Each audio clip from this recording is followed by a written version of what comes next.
What's up, y'all? It's your boy Aniki. We are back. Church of MHA Season 4, Episode 2.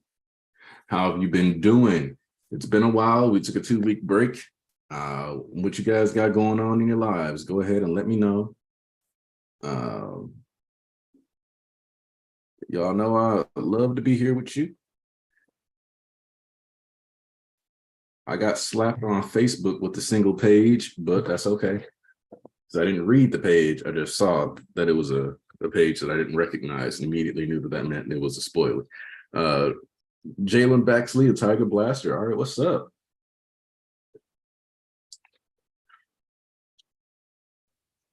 Austin Morgan. Okay, my people are filing in.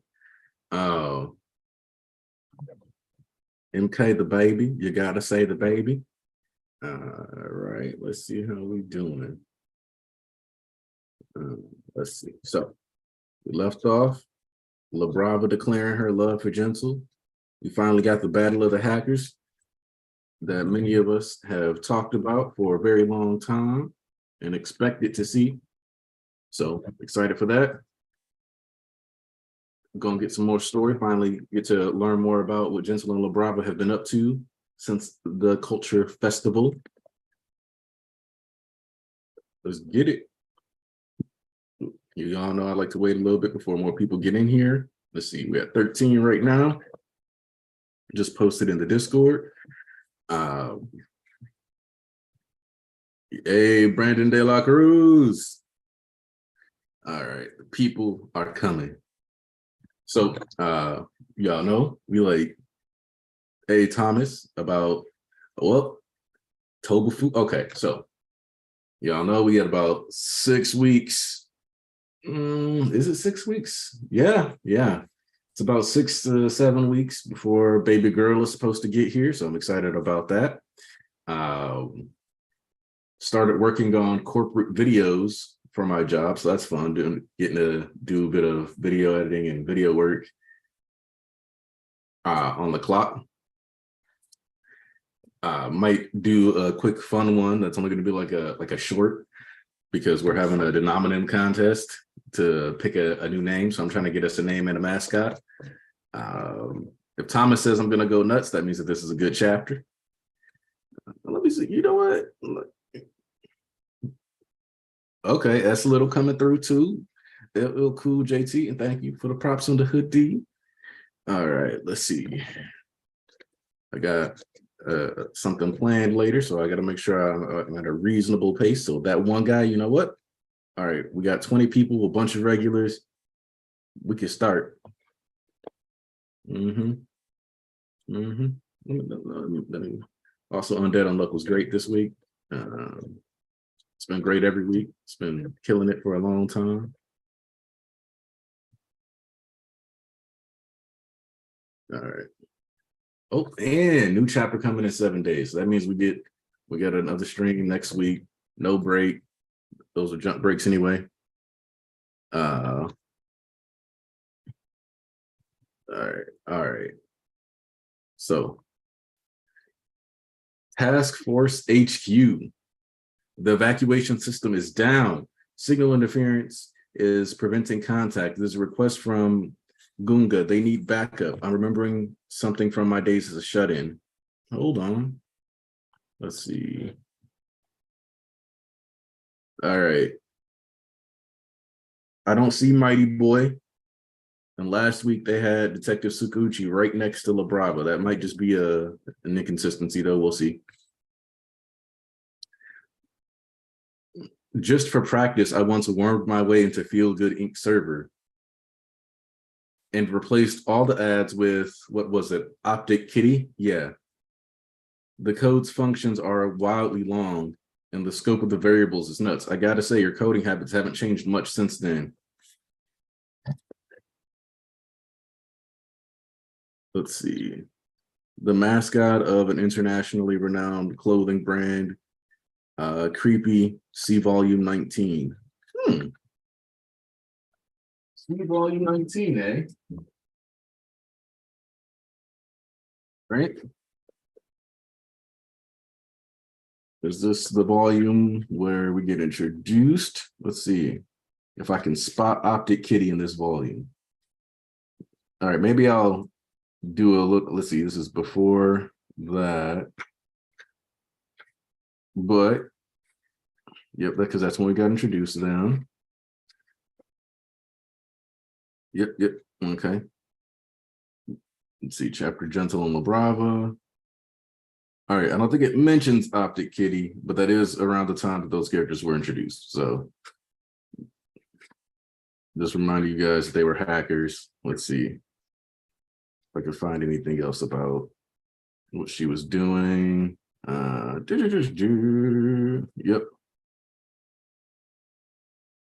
Oh, yep. Yeah. So he wanted you to look back and remember she was practicing.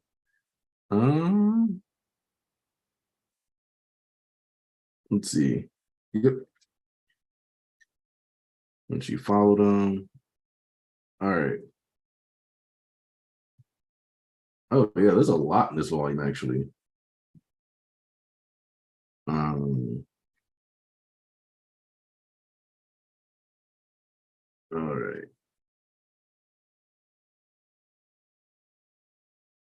Let's see. Okay.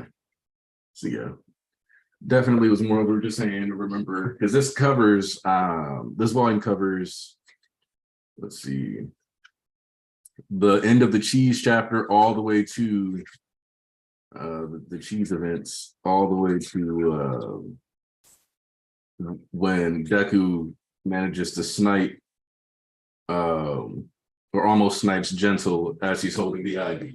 So that's just a reminder for you guys. It's a good chunk of their interactions, though, is covered in that volume. The code's functions are really long, and then he's got trypophobia, which means the circles mess him up. So that's a nice little detail to add in for Skeptic. Let's see.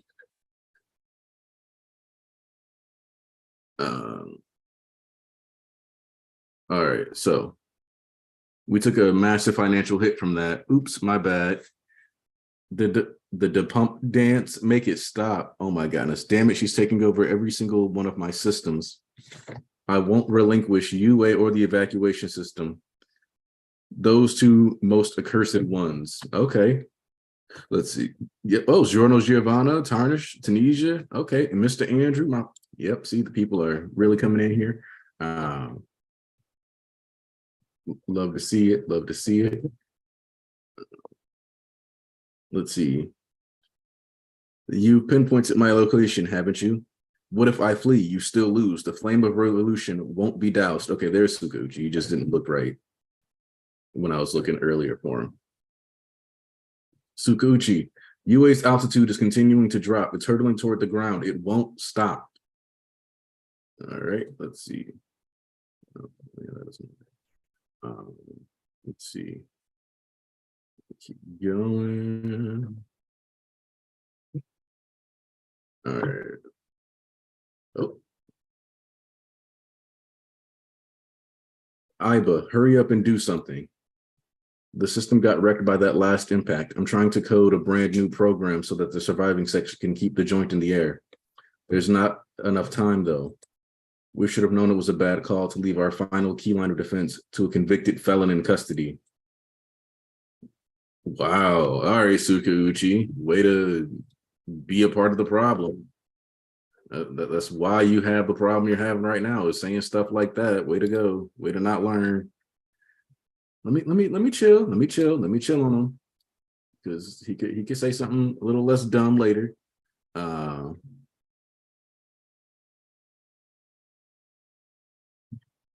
The crime is a crime and we can't erase the past, but it's not always a lost cause, and we're overlaying this with Aoyama.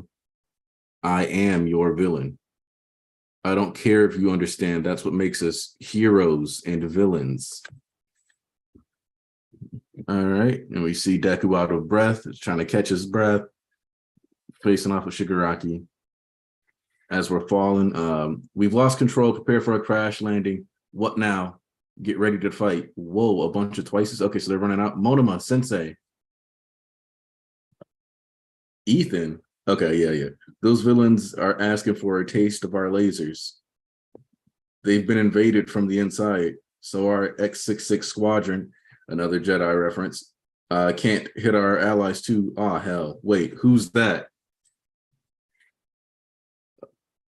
Gentle is bouncing away. Okay. Bouncing towards. We were given a heads up on your location, Mr. Skeptic. Made sense for us to nab you since we were in the area. Oh, okay. Give the Ketsubutsu kids along with Shishilan a little grr. Fate works in funny ways. Wait, that's Hound Dog Sensei? They letting him take the mask off? Uh-oh. Uh-oh. It's up to you, Tobita. We've got this. Naturally, this is the least I owe the boy. About a month and a half ago, at Mikuzu prison after the assault on Tartarus, the living quarters got busted wide open. All right, I got rampaging villains, Nomus. With this, you're all free now. Your lives are your own now. Do as you see fit. All right, so Muscular basically just hopped in, busted them out, like busted open the doors, and then hopped away.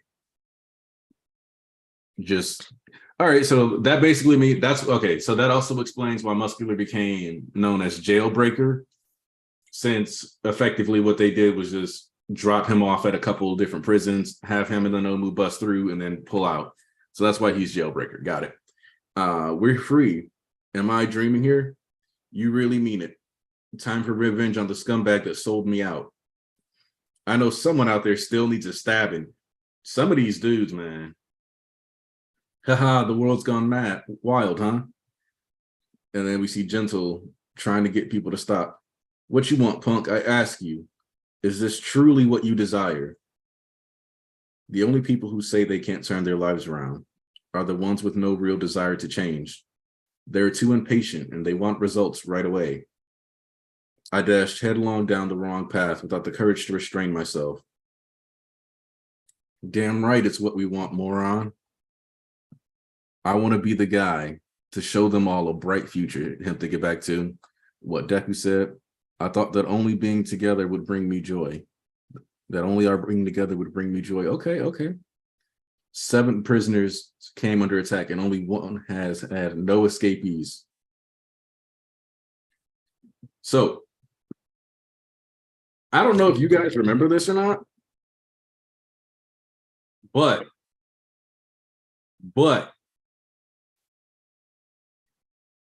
this is a Church of MHAW. Because we talked about this. We talked about Gentle back when we had that discussion, because we were like, no, there's no way they hit up 7 prisons and nobody did anything. And there was a bit of a discussion on, could Gentle have been the guy at that prison that maybe stopped people from escaping? What stopped them? What stopped them? That was a conversation we had all the way back during the Tartarus escapees. We bet on Gentle and we won. Remember that when you see these other people out here talking about MHA swearing they got all the analysis and as they complain, but they don't cop these kinds of long-term W's. They don't make these kinds of predictions. This is why y'all here. This is why my regulars are here. That's all I can say. What is it you want? Well, Tobita, I only wish to see La Brava. And to absence makes, I'm as greedy and stubborn as they come, you know. The heart grow much fonder. And your joy brings me loads more joy of my own, Gentle. Gently super lover. Tell me, boy, do you once again find yourself fighting for the joy of others? On that fateful day, I only wish to save someone who'd fallen. We're saved, but how? It's like a trampoline made of air. What? An air trampoline? Bro, it's the scope of this air trampoline. Gentle hasn't, look, this is one of the things that I talked about. like one of the things we've discussed with Gentle and how, and I think we had this conversation a couple months ago where we talked about how the issue with Gentle arguably was that he wasn't going to a good enough school to help him get the most out of his quirk. Like, yes, he wasn't naturally talented, but the capacity of what he can do with this quirk and with proper physical training and guidance, he had to figure it all out on his own. But this feat that you're seeing from Gentle, this stopping the school from falling, is a higher tier feat than a lot of other characters in the series can even dream of. Like, there's a reason why Gentle was like, I prefer not to fight with lover mode and all that other stuff. Man. Gentle just needed a better opportunity. And this is that opportunity, you know, like this chance for him to show you how deep his bag can really go. Like, yes, this is him like amped with lover mode. But you think Death Arms is gonna hop up there and lob you way back in the air for a bit like the Hulk? No, he ain't doing this. So give him his props. We got to give Gentle his flowers. Yes, to be of service to others was my hope. Gentle. Bad news, kiddo. The balance is broken. He's starting up again. We're not in free fall anymore, but the second his hand touches the ground, boom. See, it's just,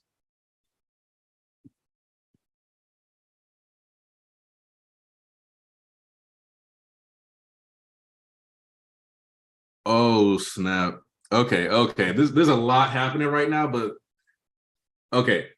I stopped reading out loud because my brain started processing all the images I'm looking at. So let me get back to reading the chapter and vocalize the words because I am excited. First off, if y'all remember when, all right, here, Shigaraki's hand gets shot off. We can tell that it's an epoxy hair round. No matter how far they've fallen, each villain is still a human being. It's on us to recognize that about them. We absolutely have to. To borrow a phrase from a friend, okay, and Suka Uchi, is this what I was getting impatient with earlier? I was like, don't say that dumb shit. That's why we here where we are. And I said, maybe he'll say something smarter later. To borrow a phrase from a friend, deep within each of their hearts will find their starting point, their origin. And we get to see Lady Nagant posted up, once again showing you why Snipe Sensei is jealous of her. Because if y'all remember, Snipe shot Shigaraki in the hand all the way back at USJ. But that hand ain't fall off. That hand didn't fall off. Boy, I'll tell you what. Let me get these bishops up in here right now. Yeah, doggy. I am excited. I do declare that this is a phenomenal chapter of My Hero Academia. As such, anybody telling you anything negative about this chapter is, in fact, not somebody worth ever listening to ever again. You can reject their opinions for all time.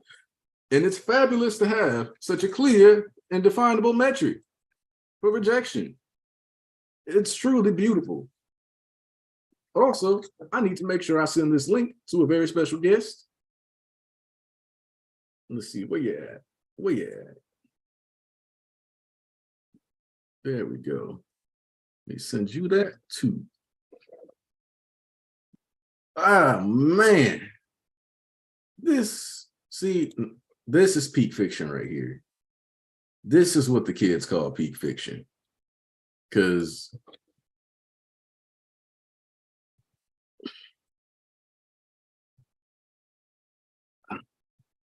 like here's the thing, right? What I really like about this is that one of the most random and like scathing metrics that a lot of people have for series criticism these days is, did a woman get to show up? Is she powerful? And then they go, well, something bad happened to this woman, so therefore it's horrible writing. Terrible. Nagant got blown up and then came back in bandages. In her hospital gown still. And blew his hand off with the blicky. And Tamaki did nothing. Bro. Wait, what? That was just some slander. You need to chill on Tamaki, bro. Nah. But yo, what's up, y'all? I got like what time is it? I got like an hour in here. Same. That's all right. I'm not trying to be too long. I got one of my sisters coming over and I'm meeting her boyfriend for the first time. So I hope that goes well for him. I hope that goes well for him. Please, you know please don't treat us like bad boys too, bro. No, it should be okay. He's like 5 feet tall. Like well, you already coming at him. I'm getting it out of my system before you get here because apparently all my other little brothers made fun of him for being short. So I got to get it out of my system. I heard you. Yeah, I really like this chapter. It's a good chapter. We knew Gentle was coming back. So yeah, listen, that 7th prison. I'm glad that Uh, happened. But I wish we saw that during the prison break. That would have been dope. That'd have been dope. I get it, but you're talking about the one Gentle came from? No, because if we actually like saw that, we could have seen like the whole fight. My thing is that I just wanted to see the whole fight.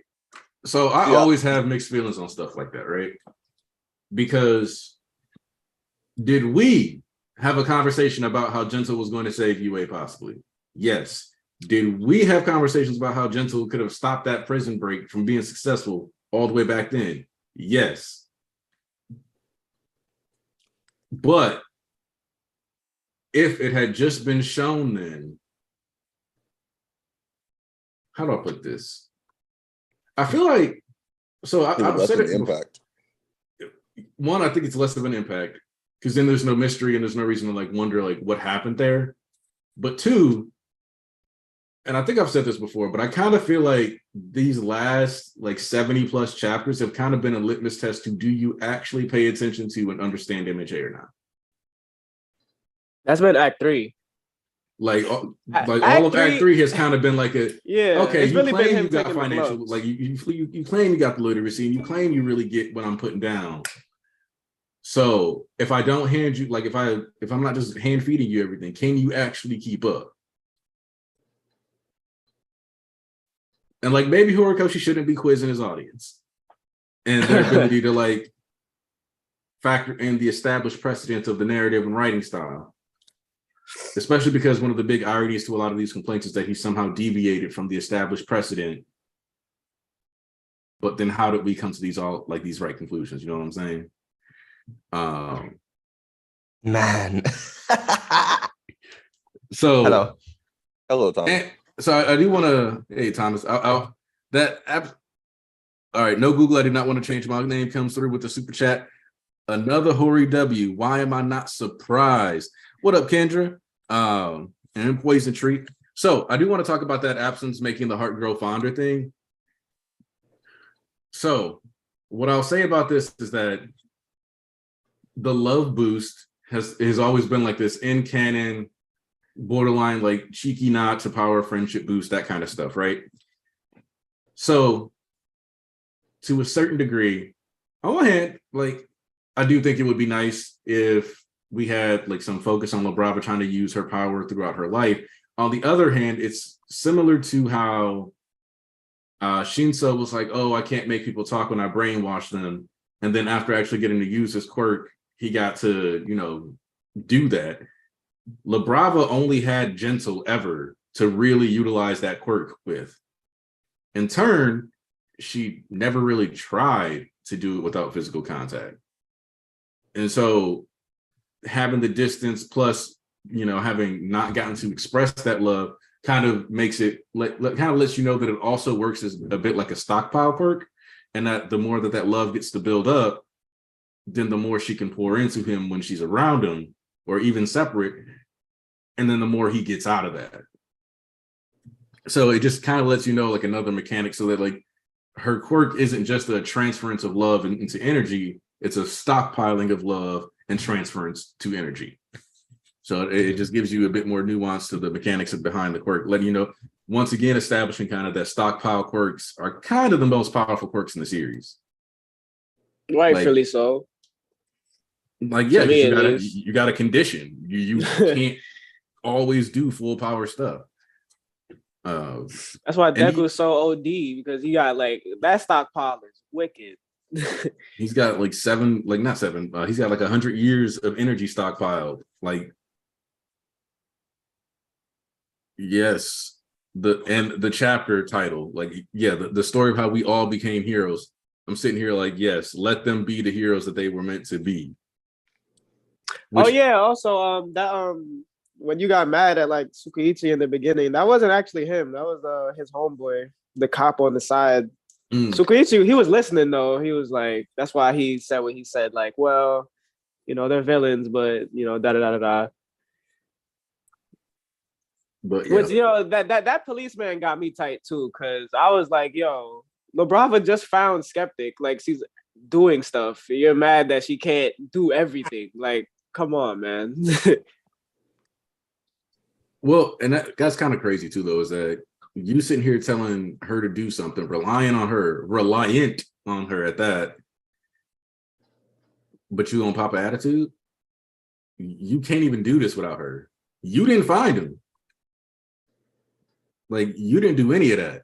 So what are you mad she better than you and she 21? Yeah, like these civilians in My Hero, like especially like in the anime now that the anime is tapping into that bag with the recent episode where the civilians really start like turning on the heroes, it's just annoying, honestly. Like when you know that the heroes are doing like everything like for the plot and for them, it's just like, well, y'all just bitching.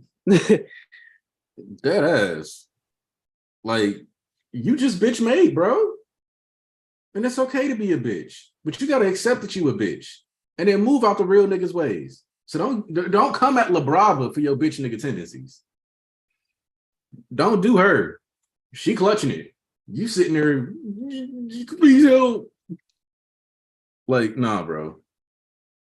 Nah, bro.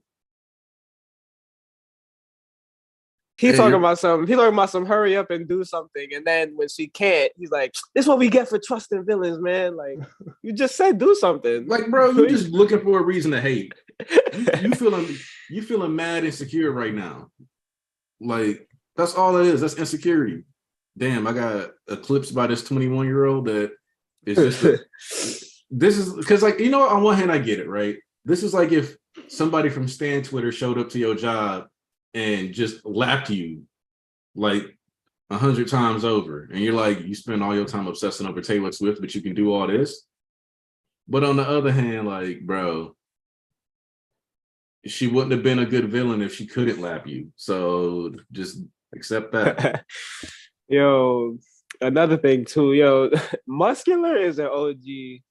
This man, like, I know All For One probably personally asked him, like, yo, go to every prison, bust everybody out. Because I was wondering too, because me and Coyote were talking in the server. We're like, yo, did Muscular run from the GOAT? Like, did he run from Gentle? But nah, he left. Like, before Gentle even stood up to anybody. Because I was saying, like, yo, if Muscular was there and the Normal was there, like, I'm like, nah, this don't make sense. Like, if they did not run from Gentle, but they was just on the move. And so the other thing I like about this though is that I'm looking at the detail, like looking at that panel again with them sitting behind him, and it's like he brought back the Gentle sandwich because he got them piled up. Like, if you look, you got them piled up in there. No, that's what I'm saying. Like, I wanted to see that. Like, he fucked them up, yo. He got them tied around those fucking steel bars. Like, he was going crazy. And look at him just sitting on the floor, like, with his back turned to them. Like, I handled that. Y'all done. Yo, Like, you know what's crazy? all of these escapees scale under 8% Deku. see, the thing that's another thing that I think a lot of people don't fully like grasp is that the power clip in MHA is kind of crazy because you got civilians, regular as villains, like the ones that just because these aren't Tartarus escapees either. That's the other thing that's important to like point out is like these aren't Tartarus level villains. It's just a regular prison. So you got like run of the mill villains like Cider House and them dudes. You got decently trained high school students and niggas like Gentle, and then pro like top tier villains and then pro heroes. Like you got your overhauls and even overhaul kind of got dusted up. I'm not gonna lie. Like Mario did him dirty in front of his squad too. He got Mario got jumped. It was literally a 1v4. Like and he was drunk canonically. Yeah. Bro hit him with the drunken fist. See, that's why I can't that's why I can't tolerate that the Mirio slander that we be getting. Yo, let me just say, it is actually kind of beautiful that this man Gentle messed up when he was younger with the trampoline and he boing somebody off, but this time he caught what he tried to catch. Well, they've been on, I think they were on his ass after that twerking shit. No, we ain't gonna talk about that. Poor Giorno. Sacrifices had to be made. Sometimes you gotta toot up before the other heroes boot up. It is what it is. You know what's also beautiful? Whoa. The idea that like Deku's on his like, he's on not death's door, but he's suffering right now. He can't breathe. He's on death's door. And the two people who came to his rescue are the two villains he managed to reach out to. Well, that's one of the things, right? Is that we've talked about how Deku has like a rogues gallery because we got to see him interact with Overhaul. We got to see him interact with Muscular. We got to see him kind of like he's re-interacting with Shigaraki now. And if you think about it, Deku doesn't actually have like a crazy number of main villains because of the way that the story's been structured. But every villain has contributed to Deku's ideology, what he wants to achieve. And so it only makes sense that in some way they all build up towards either his success or his failures or what the villains achieve. Like, it's easy to kind of forget, but like Stain is like the first villain, besides like Sludge villain, I guess, right? That and the nobodies at UA, which based on some of the Tartarus escapees, like throwaways, like assassins, he probably ran into a couple of them and folded them, no issue. They weren't worth focusing on because he beat them all with the finger back in the day. Like they weren't real characters, they were just placeholders. But Stain comes back and he like affirms to All Might his identity, because ultimately by the end of the arc, Stain was not in opposition to Midoriya. Stain had respect for Midoriya, so they didn't need to talk again. He already earned that respect. You know what I'm saying? Yeah. Like people thought, and that's one of the things that's kind of funny too, is that like when people were like, he took Midoriya as a hostage. No. He was protecting him. He was actually trying to save him. He took him as a hostage. What? Like, he saved his ass. Like Stain was not on some I'm gonna make him a hostage shit at all. He was like, because you see, like he didn't hold on to Deku. He saved him, set him down, then was like, we could keep boxing. Come on. All I gotta say about that situation is that if that Nomu picked up Ida, he wasn't doing that. Nope. That wasn't. And if you want to reach with that, right? It's like not only does Stain protect him from a Nomu, he protected him from the kid that bullied him back then. You right. You know what I'm saying? He ain't know that though. You know what I'm saying? That was just a no, for sure. That's why I said just raw. reaching. Listen, what's not raw is the fact that Garaki did that to his grandson. Sick fuck. Was sick man. That's why somebody was talking about like who's like the most evil person in MHA, and it was like it's Garaki. and they were like Overhaul or Garaki. It was like Or All for Overhaul, One. Shigaraki, or All for One. And I'm like, nah, I might have to go with Overhaul. Like you can go with All for One but I think that All for One, the quirk is more responsible than anything else at this point. But Overhaul, to me, is far more evil because of like his motives and the way he executed on stuff. Nah. You know what's But crazy Garaki about wasn't that? even in that conversation. But He if Garaki's in wasn't. the conversation, he's automatically the most evil person in the series. Nah, you forgot. Yo, I know exactly what you're talking about. Dobby was in that poll too. It was Shigaraki, Dobby, and Overhaul. I don't think All for One was there. Yeah. But yo, Shigaraki they were those people were actually saying that, like, from what I remember, they were saying like Overhaul was like the least evil. They were like, they were like, I don't know why, like Overhaul was winning the poll, which means that like everyone like recognized that it was him. But in the actual comments, people were saying like, why are they voting Overhaul? Like, people were like, Shigaraki's a mass murderer, and I'm like, so there's a certain irony to like when people say that though, because like the people Shigaraki killed in his life, if we really think about this for a second, he murked his family, which the thugs. Like I don't necessarily co-sign all the killing, but like people who hurt and betrayed him ultimately turned their backs on him. So it was like him getting his lick back. He murdered those thugs, getting his licks back. Then Shigaraki doesn't actually catch another body all the way until Overhaul arc, like canonically, that we know of. And the person he killed was one of Overhaul's henchmen after Overhaul and them pulled up on him talking about some, you finna work for me. Nah, he smoked that nigga. After Big Sis Magna got killed and after Compressed lost it on him. That was just revenge. So then he tries for it again. You know who the next bodies he catches? I ain't gonna lie, he killed some cops during that highway shit. Oh yeah, he killed like one cop on screen. He decayed him. Wait, who? You're talking about Shiggy?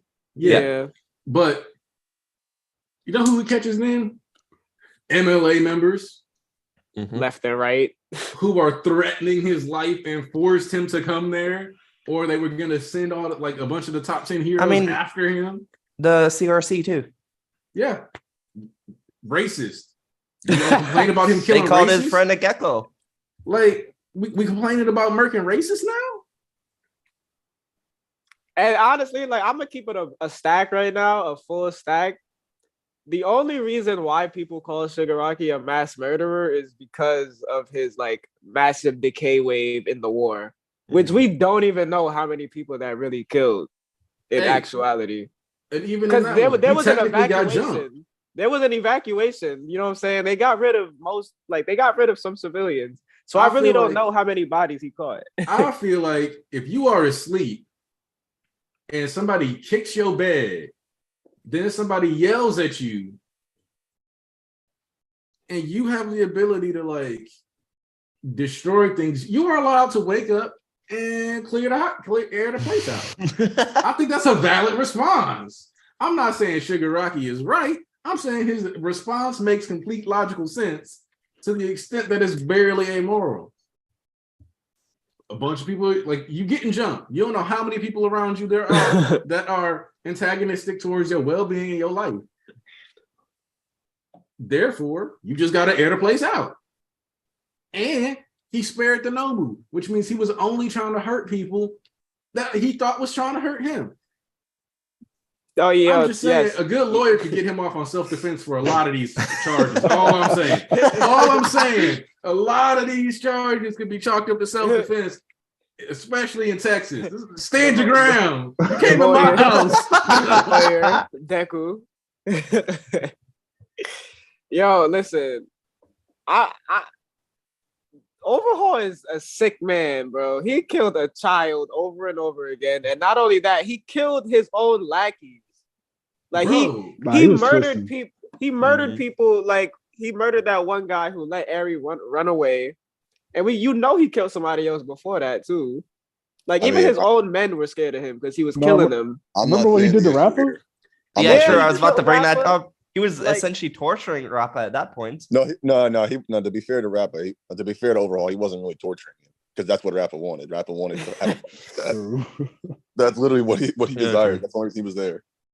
All right, so Tanisha, And yes, Dobby did kill more people before Shiggy. I'm gonna be real with you. The Makia case, you could try to pin that on Shigaraki, but technically, he told him to come here. Yeah, he did tell him, you know what? Go through cities as well. And due to Makia's mental instability, I don't even know if you can legally try him as competent. Let my people go. No, I mean Makia does what would you say? He's clinically insane? I would argue that he does not have the mental capacity to fully process the ramifications of his actions. There is nothing going on behind no, those he can- eyes. brother. Oh, He brother, can what are you gonna say? only- Are you telling me he was being groomed? Are you saying that? I'm saying directly that it is arguable that based on the intelligence displayed, that Makia, like, because like here's the he can like Occam's razor some stuff. Like, I need to get there, so I'm gonna cut through the hypotenuse and run in a straight line. But like, It wasn't his fault that there were cities and people right in front of him. that's all I'm saying. Listen, Makia can also dig underground. Shiggy didn't know how he was gonna get there exactly. True. Exactly. See, he said, "Come here," and the hero said, "Don't go there." And he was like, "But my friend told me to come here. I gotta get there." And the hero was like, "I'm gonna get your way." And he was like, "Well, then I gotta move you." How about this? How about this? All right. So let's look at it like this. So what about anything that Shigaraki could get charged for with all four and in control of his body? Hey, you gotta let my client go. He ain't do it. He ain't do it. You gonna pull a Higuruma? That wasn't you. It wasn't He did you. not do a war crime My against client America. was not in full. In fact, everything that has happened with Shigaraki from the time All for One is injected into his body, I could technically write off as DID. He was not in full mental capacity. Melvin was in control. Oh my You cannot God. hold my client accountable for these. You cannot prove beyond a reasonable doubt that my client had full mental faculties and decision making upon every choice he's made ever since he's been infused with All for One. As we've seen that the quirk itself will bust open and speak whole sentences that he has no cognizance of. It really wasn't him though, yo. For the prison break, that was not Shiggy. Well, technically, he was there though. And he was trapped. My That's what I'm client was saying. in prison at the time of the attack upon Tartarus. The psychological glove does not fit. You must acquit. Shiggy need Aniki as his attorney when the series over. and Toga's pleaded insanity, right? Yo. Toga is certifiably insane. My client does not have the mental capacity to register that harm and physical violence is not a form of affection due to the genetic ramifications of her having her quirk. It forces her and compels her to do so. How could you tell somebody if I got an extra itchy leg and I'm always compelled to scratch it, even in public, in front of people, and there's just shedding skin flakes everywhere, and it gets to somebody's macaroni and cheese, and they confuse it with Parmesan? You cannot hold me liable for the fact that my body is compelled to scratch that itch. That is not fair. It is a condition that I have. All right. I'm actually having fun with this conversation. But all right, hold on. Now, what about Dobby, a grown man who is aware of his actions and says he is? I gotta hear this. In the case of Dobby, my client. All right, so I feel like he's the hardest one to defend. He is. So I gotta work a lot harder for this one. Because I was like, you can't even argue he was a victim of parental abuse, because at the end of the day, he's a grown man now. He did not take the precautions to get. Yeah, but according to Twitter, it's all in his fault. Okay, wait, I got this. So my client, after experiencing intense trauma and having his mind crushed as a 5-year-old and watching his parents actively attempt to replace and exceed him, lost sense of self, lost sense of worth, and his parents did nothing to rectify this mistake. They spent too much time focusing on the little ones or trying to get the other kids to have fun. He was a neglected older child. We live in a society in which he was expected to inherit his father's business and carry on in his footsteps and maintain his practices. His father rejected him at every turn. He then went out and tried to do something, almost died, woke up in a damn villain nest after 3 years of being in a coma. Went home and saw his father beating his little brother, didn't know what to do. He was out here in these streets, not getting an education, not getting support, not getting medical care. Definitely not getting medical care. My client is a half burnt, not even a half burnt on. Look at this man. He is missing flesh from his wrist. He has no muscles. He's lost half his tendons. His eyelids are gone. When he cries, it's just blood from the skin tearing apart because it's not actual tear ducts anymore. He ain't got a dick. That's been cooked off. You expect a man that burned away his dick to have complete reasonable sanity? Come on now. He's dickless. Balls done been burned. Can't even look in the mirror because who he see when he look in the mirror? Nothing but pain and agony. My client cannot function as a normal human in the day-to-day world. There is no place for him in society. There's no place where he can be accepted. This world has already left him behind. I say the least we can do is grant him peace, safety, 3 meals a day, and keep him out of prison, and instead finally get him into an environment where he will be loved, encouraged, and supported, get the medical treatment he needs, and possibly find a way to give him quirk medicine so that his quirk doesn't lash out. Because as we know, the quirks, they are called individualities for a reason, my people. They influence the mind. And when your body does rejected your individuality, how, my good people, can you function? Your body and your mind are completely at odds with each other. The only thing that we can do is find a way to help this man get peace. And prison won't do that. Being locked in there with folks who are dedicated to violence and of sound mind doing so, because my client, he's a hypocrite. You can't be a sound-minded hypocrite. He's out here telling people they just walk in the streets without direction. My client was 24 years old when he finally started committing these crimes. He didn't know what was going on. He just latched on to whatever he could.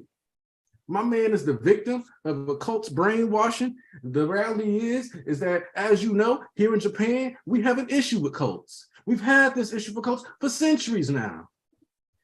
They exploited the vulnerabilities within his heart and the fractures within his mind so that he would go ahead and walk down this path and cause wanton destruction and aimed him like a missile at his father and at all of society. What y'all don't know is that he's actually spitting that Davi actually didn't do any major crimes until he was 24 and joined the league. And that cults really are a thing in Japan. Your Honor, I move that we place all these charges that you would latch on to my client, Toyo Todoroki, because we're not going to call him by his villain name. That perpetuates the divide in his mind. This young Toya, I move that we place the responsibility of his crimes onto none other than partially his father, MG Todoroki, for setting these standards and expectations and not maintaining proper contact and raising them prior. And I put forth that we placed them on all for one. The man who took him into his hospital, told him he was going to die, tried to reject him, tried to mold him, then directly led to him being homeless, as he did not inform his parents that he secured his child. My client was kidnapped for 3 years. You can't expect things right out of a boy kidnapped during his formative years, dealing with what he was doing. You said AFO was indefensible. Now, I may have just thrown him under the bus, but I could make it all for one my client too. The thing about all for one is that you could probably plead insanity for him too with his quirk. Like I just have to take it. Like I just can't help it. Like, or just, you know what I'm saying? Hold up.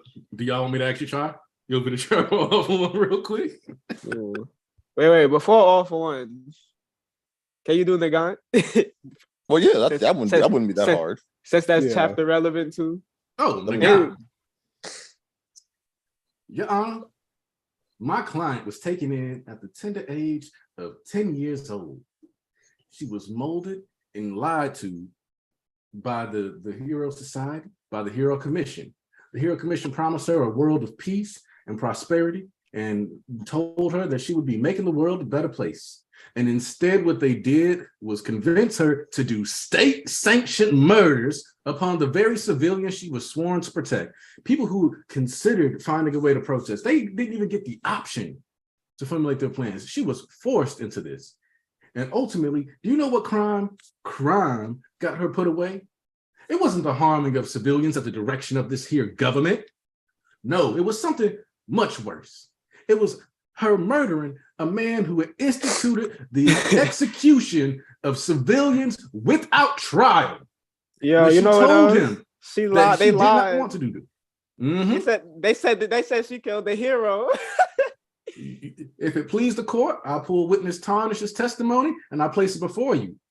She was framed, accused of killing a fellow hero, when in fact she took down a man who saw it fit to execute civilians at a moment's notice. He played judge, jury, and executioner, and I believe that we have 3 different roles for that in this society. Here in Japan, you get hung, but you don't get hung until there's a trial. And you don't get a trial until you've been arrested. If these people are not arrested, these people do not get their trial, what are they being shot for? There's a process. We may not announce when an execution date is happening. You may be hung in a dark room with about 12 other people just standing around looking at you that are strangers. But we are not so barbaric as to use our government licensing to impose on small children with their fragile, impressionable minds that they do need to grow up and kill random civilians. My client was suffering from mental anguish and shock, and she was traumatized from the lives she had taken, and she was going to be punished for that. He threatened her life. I moved that my client acted in self-defense and on behalf of the Japanese government, and anything that you would wish to hold her liable for, you must hold the Japanese government and the Hero Commission accountable to. Call the emperor. Call the parliament. But don't you dare come to get Lady Nagant, because all she did was what a child was trained to believe was right. And are we a country that punishes children for being lied to, deceived, and molded by corrupt government officials? Or are we a country that believes in a better tomorrow and believes that our children and our youth are the future? And when we see that one of them has been wronged, we right it. And we make sure that they can be an example to those who have strayed from the path of righteousness so that they can come back and see the light. Now you tell me, Your Honor.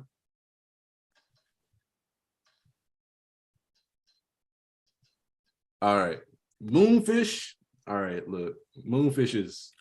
You can't defend that man. No. Nah, he just be. Not even a court of MHA can do that. You don't know enough. You do not know enough about him to even give him a defense. Yeah. Your client, Your Honor, I believe that my client settled on account of the fact that his quirk has given him a severe hankering for flesh, one that is unmatched through all society. Now, I'm not saying my client's incessant cravings of human flesh and devouring of other humans is right. I'm not saying it's acceptable. What I'm saying is that we live in a society in which, hold on, excuse me, somebody submitted something. A piece of evidence has come across my desk. A piece of evidence. Hero Safety Commission is going to snuff them boys and transfer for a clean record to start a new chapter of Japan. We got to see, and this is the thing, the Hero Safety Commission has been snuffing lives for the sake of Japan. Killing real people who didn't do anything yet. Killing people, because it's easier to execute than it is to do process. Because what if they had to risk losing their power and their influence over society and instead had to make a better world for the average civilian? Oh my God. Now, with Moonfish, my client has done terrible things. I can see a piece of flesh hanging off his mouth right now. But can I ask you something? I need you to be honest with me. Do you believe that any functioning man in his right mind would do even a tenth of what this man has done, I put forth that instead of executing Moonfish, we use him as an example. We put him into a rehabilitative facility, and we will plead guilty to these actions. But in exchange, my client gets to live, he gets to be educated, he gets to eat, and we grow artificial flesh because we have the technology to do that, to satisfy that hanker, and we just keep him in his own little space, separate from society, but still equal. Moonfish is way too fucked up. That's A lot pretty could hard. change for him if we. Nah, that man. Make up some sad backstory or something. I don't think there's a sad enough backstory to justify it. Yeah, no.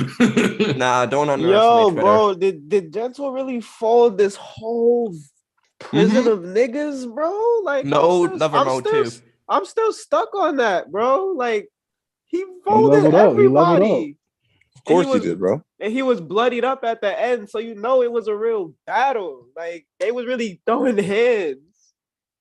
Look, I could defend Endeavor, but I'm not gonna risk it because somebody would clip that, take it out of context, Post it on have us Twitter. backed up. Wait, I'm not The doing channel's that. gone. The channel's gone if that I'm happens. doing that. I'm not doing that. Speaking of Endeavor, yo, listen, that Shoto in the last episode was comedy. Hilarious. Comedy.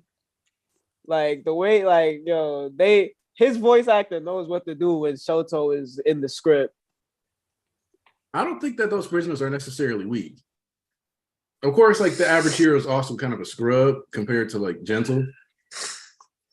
I think it's easy to kind of forget that like UA students scale over a substantial chunk of pro heroes, partially due to the quirks just getting better, but also like they go to UA. So it's kind of like if I'm in a D1 school and I'm second string, but you couldn't even get into a D3 school, so you couldn't even get a scholarship, and we both, playing basketball at the gym, I'm probably still gonna dust you. Like even as a second string D1er, like I can be, but I'm still D1. You're not even D3. You're not up here, bro. Your games don't make the money my games do. I mean, it also comes down to the fact that Gentle's quirk is just really good. Yeah. He got like 20 people under that Gentle sandwich. Yep. Bro, he was folding people. Folding them like sandwiches. Also, I gotta segue a little because y'all remember what I said 2 weeks ago about All Might? Oh, Iron Man? Oh, the Iron Iron Man? suit? Yeah.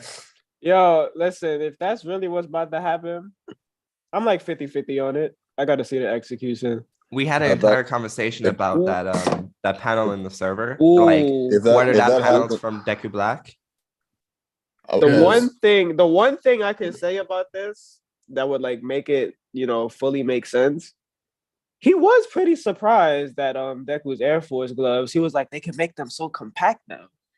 You know what I'm I'm saying? telling you, like I mean, go ahead, BG. if it is that Iron Man shit, I'm getting off Twitter. Oh, So oh my god. So here's the thing. Here's why I said it before. All Might don't want to be retired. He really don't. He still He has doesn't to wanna hire be the retired. hero. He's basically the commander of this war, honestly. Like, and do we believe that Shigaraki is getting his pie in the sky ending? Nah, Wait, Pie in the Sky as in. Perfect little Like- happy ending. like Oh no, God no. like hypothetically, like him living at the end, probably. I don't like redemption. It's either redemption in death or a double down is what I see for him. So, do you believe Deku was getting a perfect pie in the sky ending? Nah, He had So, listen. I want think it to happen, somewhat. but I feel like we're gonna get Bittersweet. Nah, it's gonna be bittersweet because Mhm.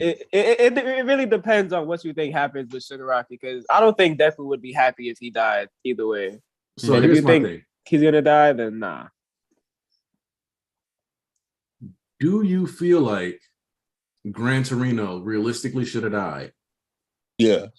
Yeah. After that talk with him, yeah. With his relevance in the final act, he might as well have, to be honest. Yeah. But we would all agree that Gran Torino getting to live is super idealistic, right? Like way, like Yeah. damn. All right then. Outlived, so he outlived All Might and Nana. We all agree that Bakugo didn't die when he got stabbed during the war arc. I don't expect him to stay dead here, which is like I reread the past like 70 chapters actually this last week. I'm gonna be honest with you. So was gas. Yes, it was gas, and I still don't. And I'm still like I still stand by like Bakugo's like death wasn't good enough for me to be happy with him dying there. Narratively, just like narratively, like I get like people who like rawness and like if you just went with the rawness factor, it would have been dope. But like, story wise, for me, it's not about rawness. It's about the fact I don't like fake outs. So Yeah. it's like it's like at the end of the day, I don't need him to die. Like if he was like on a near death situation and then they pulled this, I wouldn't have cared.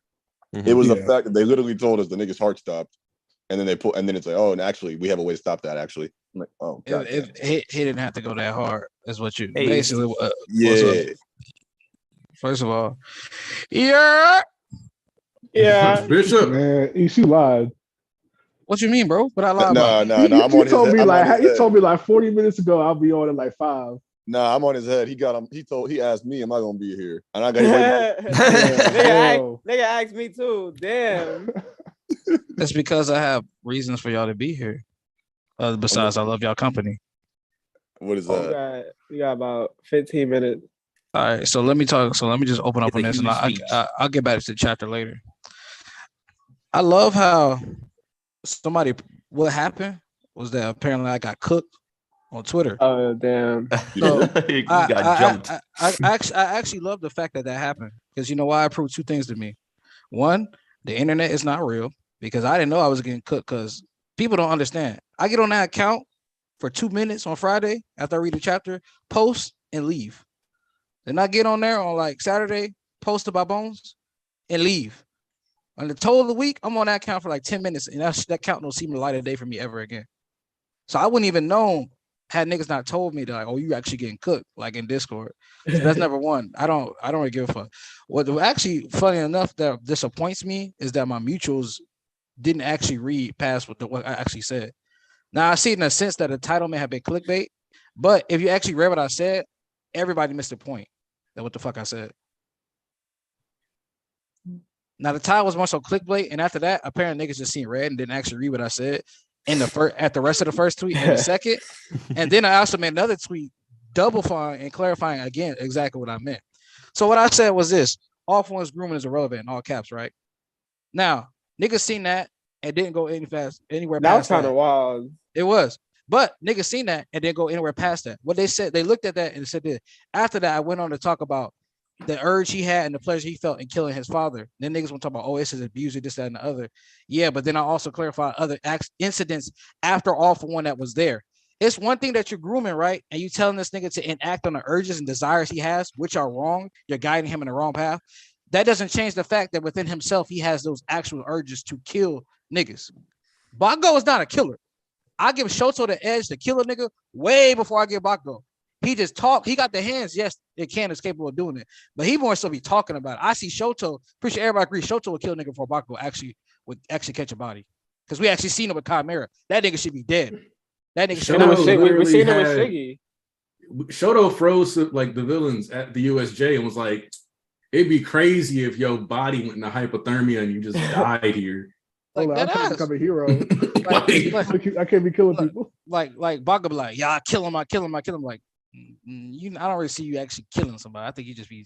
I think that's just something you say. Oh, I kill him dead. It's like, nah, you just see you just knocking niggas out. Shoto be aiming to kill people. Like Shigaraki should have been dead. He didn't pull up knowing Shigaraki has regeneration and all this, that, and the other. He just pulled up to kill that nigga because he's about to get Aizawa. Nobody else is aiming for that. Niggas just aiming for payback. Endeavor, obviously, he an adult here, a nigga. He know that got to be done. Mm-hmm. He was aiming for his thing. But let me get back to my point in being that nobody actually read what I said and misunderstood my point. Now, I'm not worried about the random niggas. It's more so I expect the mutuals that at least know me for something, that not talking about hot air my ass, that would have been like, what is he talking about? And actually read the thread and then have a discussion. But some of my mutuals actually quote to me like, "Yeah, bro, nah, you bugging this." And like, yo, he didn't like you say he didn't groom at all. Like, it don't matter. Like, if you actually read the tweet, it's like that one tweet where they was like, "Yo, I like pancakes," and it's like, "Oh, Do you hate waffles?" Yeah, that's my point. I was like, once again, I understand. I want to talk about what happened with you, East, because I like saw your tweet and I saw people flipping out about it. Well, and I was like, I'm not going to quote tweet this and explain why he's right because it's going to make more people who only read the first line come out. Thank you. That's my fucking point. Well, I'm reading some of the replies, and some of them are under the assumption that one of the biggest reasons they disagree with you is because of the fact that they're under the belief that All For One is the one who gave him the K, so it doesn't matter what he did. It's all facts. But the thing is that's still a theory. So I don't know why they're going off of a theory. It's not canon. Yeah, where they say it's practically confirmed. It's but based off what we know, that's not correct. Like that's your theory that we believe, but based off what we know, Shiggy already had that. Shiggy was already itching. Like, you know what I'm saying? His mom been talking about the itch before he got brought home by All For One, air quote. She been talking about, I don't know what keep causing this itch. It just won't go away. It wasn't just like, why you have this itch, sweet? Is like, no, I don't know why you keep getting this itch. Like, they took him to the doctors, I think. Like, they were putting eye cream on him and everything. Yeah, like he been had this issue. So the other thing about this is that theory will always be weird because if Shigaraki was born without a quirk, then we need a way deeper explanation as to why All For One would give him decay, then give him All For One. Mm-hmm. Like that process doesn't make sense. And because sorry, did you? Because it's like, what was the point? What made him actually a good vessel? Because he was considered the primary vessel candidate. Everybody else is a backup. Mm-hmm. So there has to be something about the quirk itself that Shigaraki had that made him special. So there has to be something special about Shigaraki because, like, yeah, we could talk about the hate all day, but like, none of these other kids were that. Like, AFO was talking about like him being born twisted, and like, could that just be AFO talking to talk? Sure, but like, that's a weird thing to say when the kid's not even near him. Like, he doesn't need to lie to Ujiko. Dead ass. Like that's so it's like there's a lot of weirdness to make that work. Okay, but so this is exactly this is how you know niggas didn't read past the first line, right? Mm-hmm. This is how you know. So for those of you that don't know, I was on, like I just explained, I'll be on Twitter, right? So I made a tweet talking about something because the Shigaraki topic really gives me a headache time and time again, right? And we're gonna talk about that later too. So I made a tweet, right? And my tweet says, I'm reading off my thing verbatim. It says, All For One groom is irrelevant. I said in all caps, right? That's all niggas seen. Now, I went on to say, in literally the second sentence, yes, All For One did groom Shigaraki / Tenko, but before his influence, Shigaraki had a deep hatred and a lust to kill. But you also know that means like, yo, he wanted like, and even I'm gonna elaborate even further. That was manufactured, and after Shiggy was free from All For One's influence, he still aimed to fucking destroy and take over the world. He ain't innocent. And in the second tweet, I talked about he knows he was played, but does not give a fuck. Even last chapter, this chapter, and the chapter before that, he said, "Yo, what you want to go talk to them all?" No, he already. Me and Hart talk about this. He knows he got played now. There's no ifs, ands, or buts. He still doesn't care. And then I said, "Nigga still says I'm the nigga to be the king of villains." The Tinkle thing is, cool, cute, but don't negate, disregard, disrespect Shigaraki as a character and his entire journey and bond with the LOV, his action, his words that he's standing up for. Now, once again, you could talk about the Tinkle being aside, this, that, and the other. Like, yes, it exists, but once again, I'm gonna bring up every fucking character from the fucking series that's gonna prove my point even more. You can't change, you can't get saved if you don't want to be fucking changed or saved, or if you already went down a deep end. Nagant had she was groomed too, nigga, to killing people and thinking this is right. And then when she said that, guess what she was like? She didn't take pleasure and happiness in killing a director. Ooh, you should have brought that up on the tweet, my nigga. I didn't think about it till I didn't think about it till today. Bro, because Nagant was literally because we were just talking about that before you even got in here. Like, she was killing people, but she didn't want to do it, and she suffered PTSD and shit from it. Like, Shigaraki didn't give a fuck about nobody he killed besides his family. That's my point. And even at that, niggas tried to bring up, and the pictures I used were literally like him saying to Madden Agassi, that him talking about the flash piece, like, oh, you just taking the word from a child, like, bro, you do realize that was Shigaraki and NBA talk about what happened in his past, right? So it's a backlash. I kind of don't like that some people try to discredit that too. They were like, oh, he's an unreliable narrator. And it's like why y'all I did see that. And then why y'all then they try to make it seem like I'm bugging or something. Like, no, nigga, I know I'm not fucking bugging, because I'm finna bring up more shit too. Because I guess I've been gone for so long, niggas forgot I'm not the nigga that speak out my fucking ass. So when I prove up the shit and the evidence to back up my shit, then niggas gonna be looking stupid. So let's jump into it even more. So then on top of that, Nagant, perfect example. She wasn't fucking evil, nigga. She was groomed into that entirely. And then when she was like, yo, this is wrong, she didn't like, fucking director, I got you, I'm gonna pop you in your head, nigga. She wasn't like that. Guess what Tinko did when his dad, finally got to his dad and got the Ichue that was causing him all that stress and pain and anxiety and all that. He felt madness and pleasure in XC. Nobody else was feeling shit like that, bro.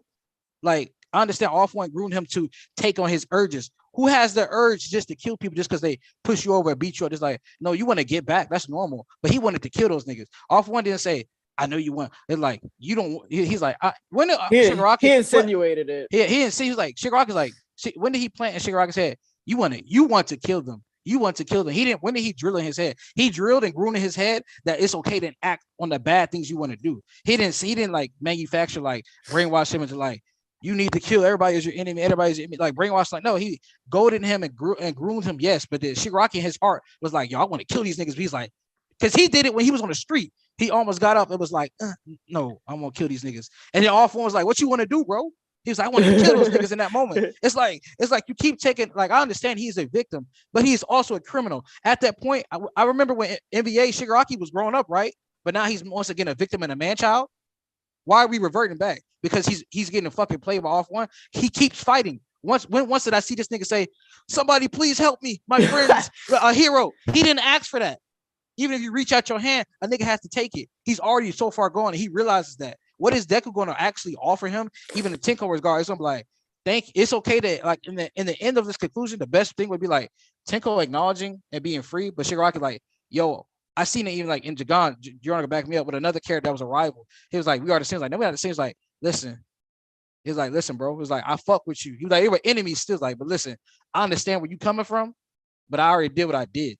But it's nice to know that people like after you exist, because he's not like Dabi. Dabi says no real heroes exist whatsoever. Shigaraki already said Eraser is cool, so that already tells you he's a little bit of a different breed than Dabi.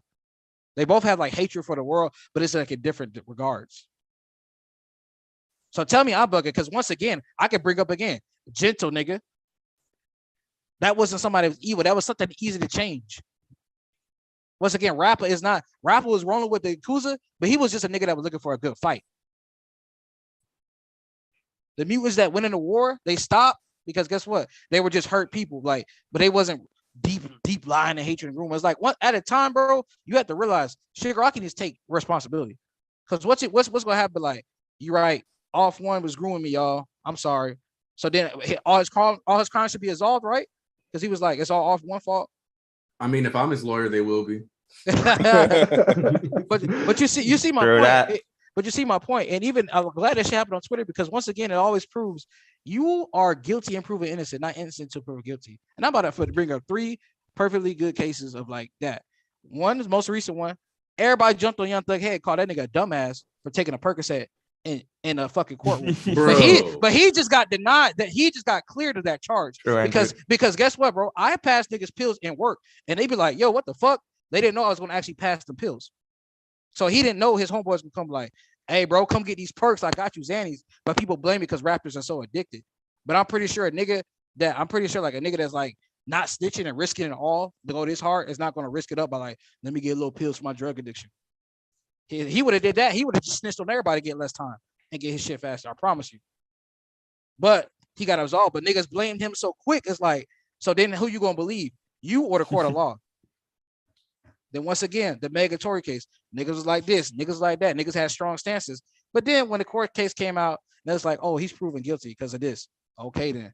Then once again, Rex Orange County got proved of sexual assault allegations. But CCT footage went back for years. He got lucky, proved innocent, and even the partner of the victim says another story that didn't line up with the victim story.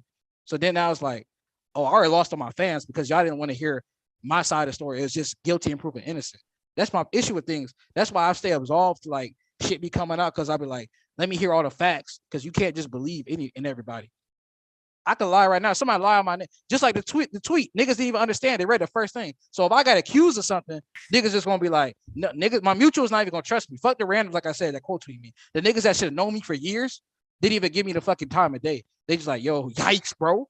Yo, you bugging, nigga. Did you read past the first sentence? When I elaborated further? No, you just heard what the fuck the big clause was and then look into the depths of it. And that's my fucking problem with niggas nowadays. You take clips or you take shit there and then you fucking don't analyze it. Context matters, nigga. And I don't know if you missed. I don't know if you was watching that part, but that's specifically why I said I will not defend Endeavor, even though because like I was doing joking lawyer defense for a bunch of characters, and somebody was like, "Do Endeavor," and I'm like, "Nope, you're not gonna have somebody clip me out of context." Exactly. That's not happening. Like I'm not signing myself up for that one. Exactly. And like I can go attorney for any villain in the story, and nobody will bat an eye.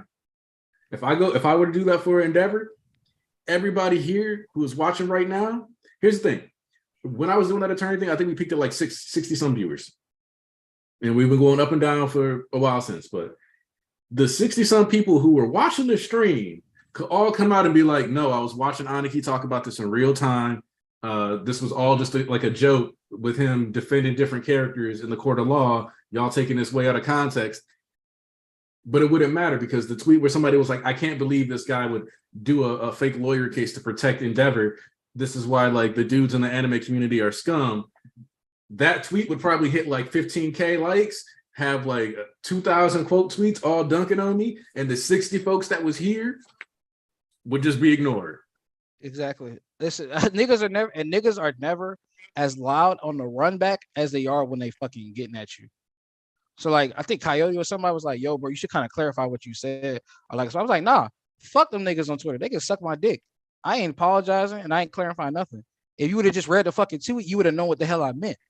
So I don't care about the randoms because it ain't going. I got like when I looked, there was like 70 something quote retweets. I'm like, you think I'm finna run through 70 quote retweets? They'll be like, no, you misunderstood what I said. Suck my dick, nigga. Fall off a cliff. I don't care. Also, that one guy, you don't got to apologize because that's not your fault. I should be able to jokingly like do like an Ace Attorney for Endeavor. I should be able to do that. I should be able to do that, and we should be able to laugh together. Like it should. But if I did it, it just would have too many negative ramifications, or I'd have to worry about too many negative ramifications that it's just not worth it. So like, you don't need to apologize. We were having fun, and this is what you're here for, to be entertained. And I'm glad that the lawyer thing entertained you enough that you were like willing to put in a request. Like straight up, like I'm glad you enjoyed it that much. It's just that these folks would take it to would jump to take it out of context because social media has like, so this goes into the social media activism is real activism thing. And it is, but it isn't. Like you can tweet all day, but if you don't actually do anything of value, then whatever. But so if people see an easy opportunity to like punch down on somebody and like come reckless at somebody, they're gonna take it. And they would do that and spend like a bunch of time talking all that mess because that would to them be their form of activism and standing up for what's right. Even though like within context, it was a whole bit. Like I defended Shigaraki and Dabi. Obviously, this whole thing is a joke. Like yeah. I see it. Then to speak on that, on them, right? On Shigaraki and Dabi. The entire LOV is not wrong. They have a point. None of their feelings, all their feelings are valid. None of it is wrong. Their actions are what's wrong. Like you can like feel like, okay, the police in my county or my city are trash. You know, they fucked up. They corrupted, right? That don't mean you gun down every police officer you fucking see because there are some good or some bad. You don't just recklessly go ahead and blind to that. Now I understand, like, apologize for anybody that might get offended at this. When it comes to a certain group of people that come to school with a certain weapon, and we know what happens after that as a result. I don't condone you. Like, I understand your feelings are valid. Me personally, I say you just go ahead to a nigga house and break his fucking legs or key his car or bash his head in, let him live, but understand the ramifications. I don't say like you should go murder a nigga, but you definitely should have opened fire on everybody that don't even have shit to do with it because they watched or whatever. Like, I understand your feelings is valid. You're justified, like, in your feelings and the way of thought that they deserve to get punishment, but the way you enacting these things are not okay. And that's what niggas don't understand when it comes to like that. But see, Kendra, that's my thing. You understood and saying, but you just agree with on certain points. That's okay. But you understood my point. But niggas didn't read past the first fucking sentence. And I know because I clarified that. Yes, I didn't say like, because it's like, you think I'm really finna absolve all for one, the nigga I hate of all his like responsibility? He ruined this shit right now. He fucking everything up. You think I'm finna be like, but all for one is not that bad. He's such a good guy. No, fuck out my face. He definitely ruined a nigga. I said that in the tweet right after the first sentence, but niggas just all red. But that's not my fault. That's not my fault. I just expect better from my mutuals. That's what disappointed me. But I made a tweet about that too. I said, y'all niggas can bounce it on the phone. So that don't matter to me. All right, BG. Yeah. Yeah, BG. You got to catch the Raiders game, he said. I ain't watching no dang Raiders. There ain't no Raiders. They're out. They ain't no playoffs. this man from Tennessee. He ain't. Oh no, I was watching. I watched the Chiefs destroy destroy the Jaguars on one leg. Yeah. Mm-hmm. Yeah, but all right. See ya. All right, BG. Did stay safe. Oh, By the way, Anarchy, what's up? did you see Andrew's super chat? Oh, I meant to say that. But the conversation rolled past it. My bad, Andrew. Who gave Gentle the juice in prison? Gentle had the juice. He had it. Man was ready the whole time. That's what I was saying earlier. Like, Gentle scales higher than a lot of characters. And I think people don't, like, that's one of the things that I think a lot of people didn't fully realize because like they're like, well, he lost to Deku, but like Deku overscales a ton of people. Like a ton of people. Like when Overhaul was fighting 20% Deku, he straight up said, you are faster than Mirio, but you're more predictable, so I can still work. Like, that's why he could still fight him in his Ashura Hall form.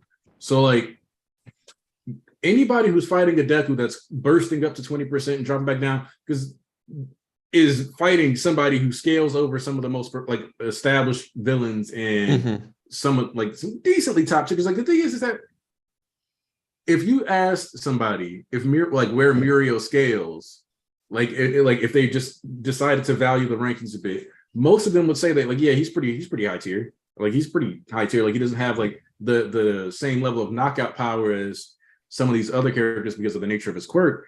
But most of us would agree that Mirio scales over a substantial number of pro heroes. That nigga in the top 10. Like, he literally like shit. He could really go for Hawks. Like, him and Endeavor have a real fight for real, like a real good fight. Like, I think Endeavor scales over Mirio, and I think Hawks could beat him too.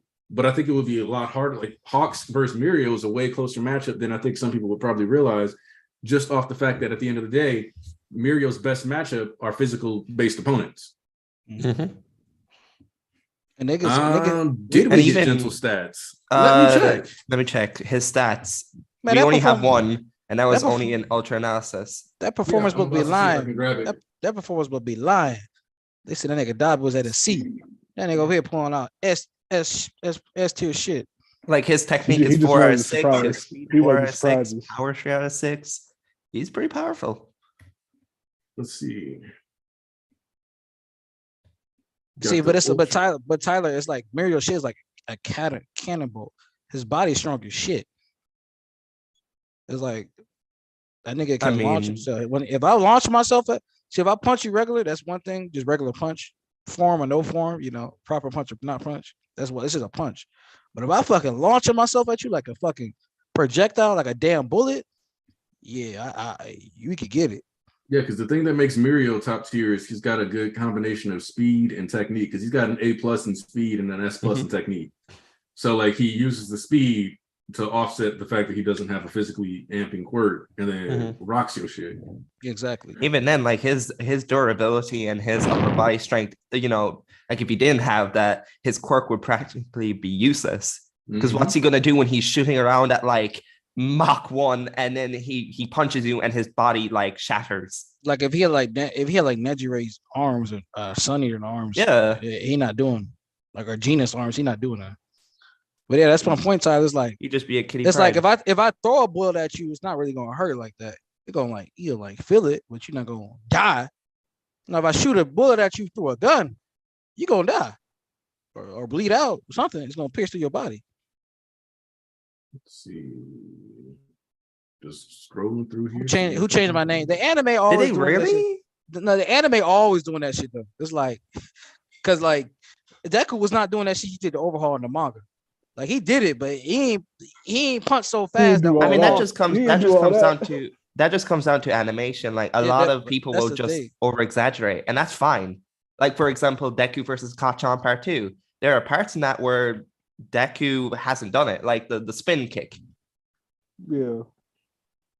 Or Ida going like Mach 5 against Mudman. Joy Trader, that was funny as hell. That was funny as shit. Yeah, exactly. It's raw. So whatever. It is what it is. Really cool. Remember that? Oh. And hey, yo, Gentle, shout out to, you said what, boss? Gentle has a technique scale of B, speed B+, and power C. Which La Brava can amp him anyway. So dog, if Mirio ever gets the ability to phase other objects, it's kind of GG. Yeah. Yeah, no, it's over with. Bro, if he could phase other people, oh my god, that would just be like the ultimate rescue person. Yeah, he basically be like Shiggy level. Like, all right, I touch you, it's over. Or I touch this, is over. Like, imagine permeation being like widespread. No, like, he's gonna do like the Flash does. He's gonna phase something into you, and then you're gonna get tased in your heart directly. God. Hey, Tyler, that's a bold claim.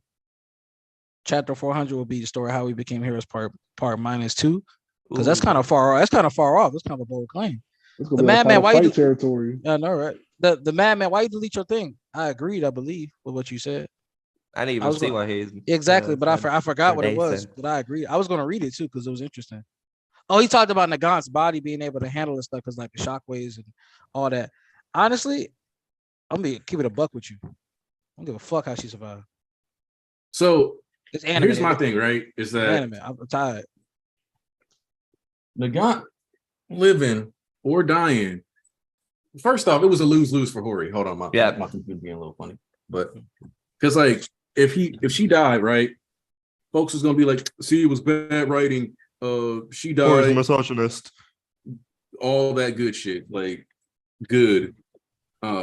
Just acting like nothing but like, which that's a whole other can of worms. Like you can't let bad stuff happen to women. Yeah, we ain't even gonna touch on that one. We can't let bad stuff happen to women, but we also must have them on the battlefields. Yeah. Like, okay. But like Nagant living when she was able to talk after being blown up should not be that crazy. Like, think about it. She was able to talk. She had some semblance of functionality. And what this likely says is that the explosion probably destroyed the quirk factor for skywalking her. Yep.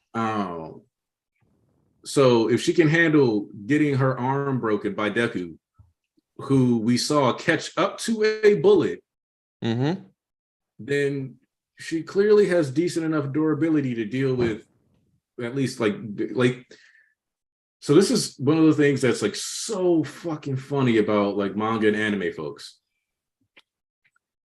People love to try to power scale with IRL physics. Yeah, that's how you get people being like, well, Luffy is like 15 times faster than the speed of light. And it's like, that makes zero sense for the story, dude.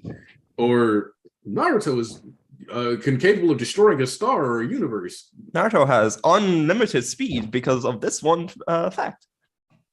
Like, that's how you get weird, really weird takes like that. Yeah. But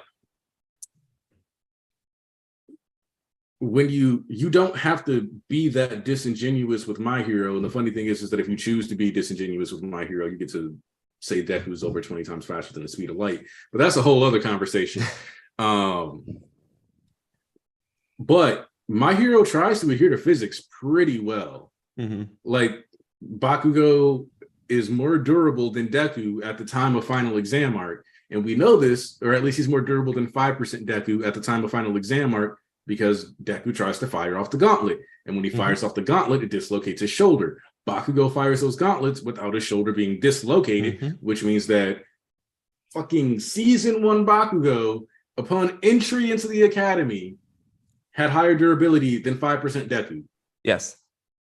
So, because his body has to be able to deal with the consequences and the repercussions of firing off those explosions. Nagant similarly has a body capable of dealing with the repercussions of firing off that giant ass rifle. Like, I don't think people understand that.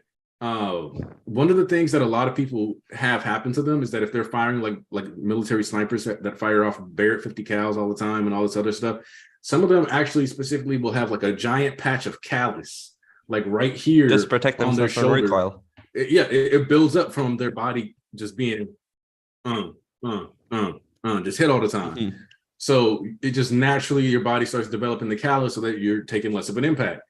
So therefore, when the Nagant is out here firing off rifle that is really, arguably, her bullets are bigger than 50 caliber rounds, then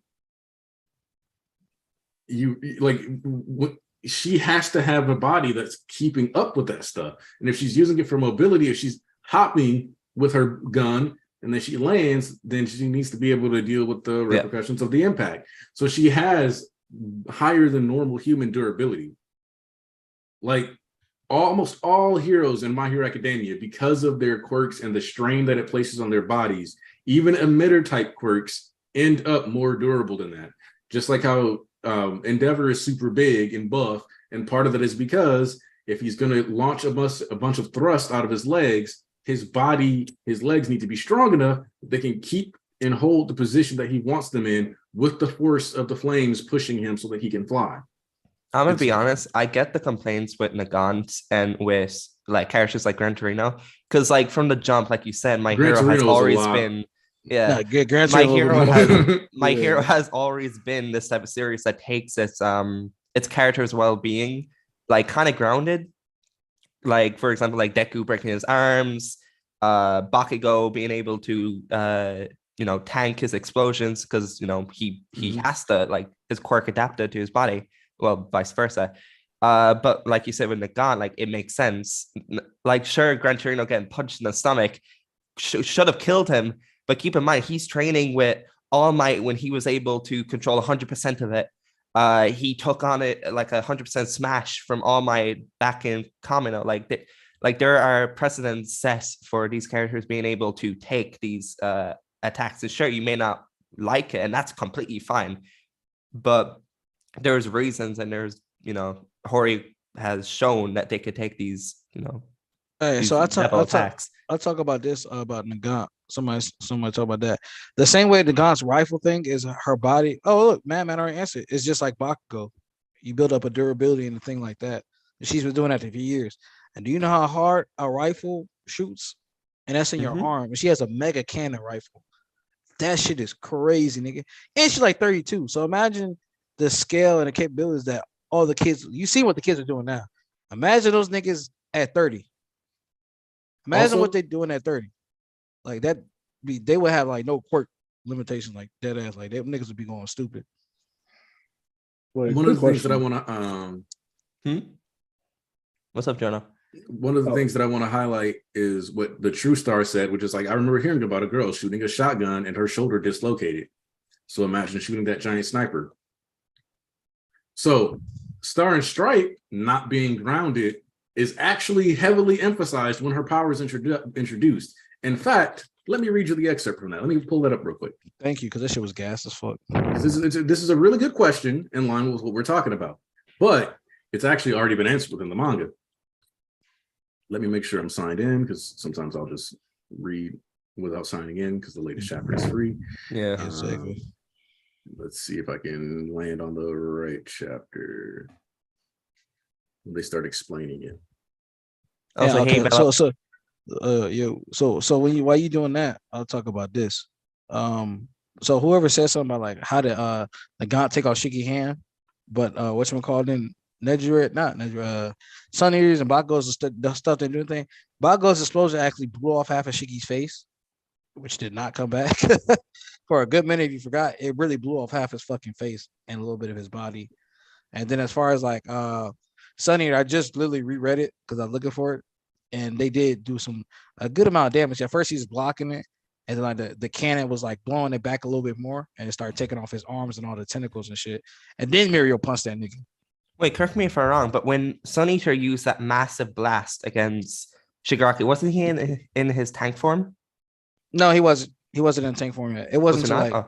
No, it wasn't to like. Okay, so I was wrong. Yeah, that's what I thought too, because somebody said that, but no, he wasn't. But still, it did do damage to him. It's like in the hand and stuff like that. But once again, this is my issue about the series because it's like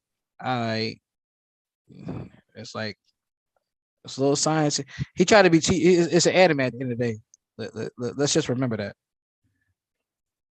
it is an anime. Like I know it's based in the real world, ish, but it's an anime, bro. You see anybody in real life breaking the laws of like physics and warping reality? I don't. Wait, so I'm wondering, are people surprised that Nagant is like alive this chapter? Is that what like I think it's more that about? I think it's more so that she's back because they knew she was alive. Right. They knew she was alive. It was literally confirmed she's in the hospital. She somehow barely made it. You know, niggas don't read. But yeah, you're right about that. I mean, this man Horny been bring everybody back. I mean, like I'm surprised people are that shocked that she's back. So the question is where does Compress go? Once the league joins back together. Oh, can't wait. Oh, my dreams I come mean, true. Gary might be on his way getting him right now. We focus on other things.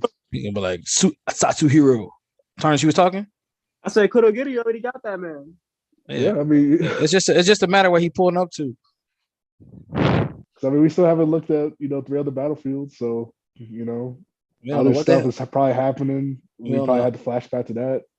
We don't know what hell going on with Sarah and Ghastly, Kunita, Jaku. Like, where we at with it though? Someone mentioned in the chat that, it's Cameron, mentioned that MHA has its own science, not real world science. When you bring in real world science, like a lot of time in shonen, it doesn't work. Like, for example, I'm not going to spoil it, but there's a situation in the Attack on Titan story that's not been covered in the anime that people were complaining about, with being like, oh, this doesn't make sense with the real world. It's the same here. Sure, Hori has taken inspiration from science, but it's not entirely one-to-one. You know what? This is what I'm just going to say. It don't matter. It's an anime. I'm tired of oh, this, that, and the other. I got to do research, this, that, and other. It's a fucking anime. This is not Dr. Stone. It's a fucking fighting anime about heroes and villains and heart and saving people in society. And not about science. Damn. Well, I gotta go in depth over this megaton. He hit this and his durability should equate this because this, that, like, it's cool to an extent, but at a certain time, it started becoming a damn hindrance because it's like, all right, bro. Mm-hmm. All right, man. Like, can I just be like, oh, he did something cool instead of, oh, only reason he was able to hit this velocity because it's like, all right, bro, damn, my head hurt. Bro, this combo reminded me. You talking to the wrong nigga. I'm not that nigga. What, you know? This combo reminded me of that Toga chapter where like she pulled out that vial the All For One gave her and people were bugging over that shit. Oh, the one that she sprung on Froppy. Yeah. So I had actually spotted it and then went past it on accident. So this is what they say. And this is from chapter 331, pages 2 to 3. Shigaraki goes, now I get how Melvin goes, now I get how New Order works. It may be supreme, but it's still constrained by rules of its own. The USA's #1 hero, Star and Stripe, The government strictly oversees her quirk. The particulars of how it works are highly classified, though the public gets the gist based on her visible heroics. She touches a target, says its name, and assigns her ruler choice.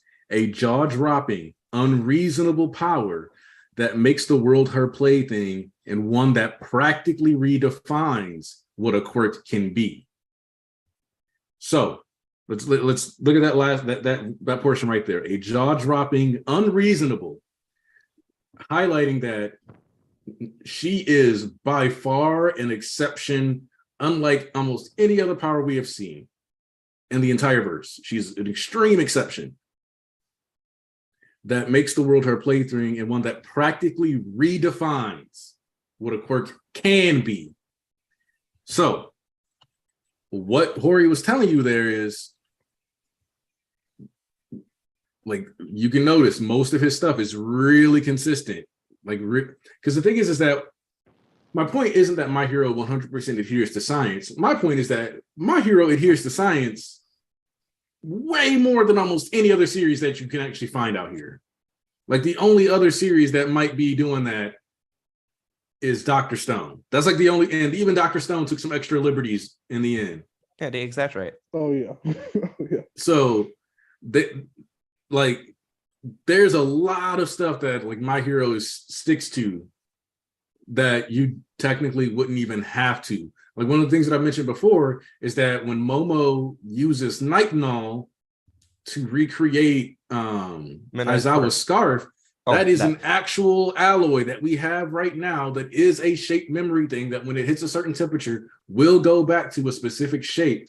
And the reason that it's such a big deal is because this is one of the alloys that they use specifically for spaceships so that they can get dinged up. And then upon re-entry, as the friction heats up the ship, instead of it just like, falling apart or whatever, it actually encourages that alloy to take the shape that it was supposed to have in the first place. Mm.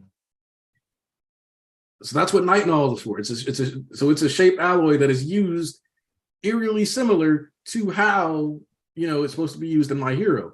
So it's one of those things where, yes, you will never have a series of superpowers that is 100% one-to-one with physics. Mm-hmm. However, My Hero respects physics way more than your average series by miles. And that was what my point was. And so, like, when you have like Star and Stripe, there's a reason why it's like she's redefining what a quirk can be, because it goes against, like the typical rules that you would expect. Even Stain, like, who just was brought up, if you think about the level of physicality that he expressed, you could argue that his body, when he would paralyze other people, needed to be able to exert the amount of energy necessary to keep a person bound, which in turn still caused strain on his body, which allowed him to keep leveling up his physicality, which would in turn allow him to bind stronger and stronger targets. You can kind of look at it like, because like even Aizawa, who he's not like super crazy powerful, but he's still way stronger than the average person. And it's kind of a similar thing there. And if your quirk has to like act on things, think about how when Genis was pulling on the cables and stuff, he started spurting blood.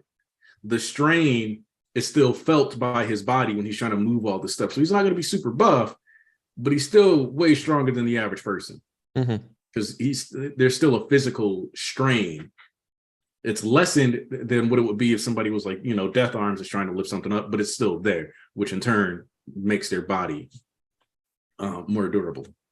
So there is like the quirks physics that also has to be applied. And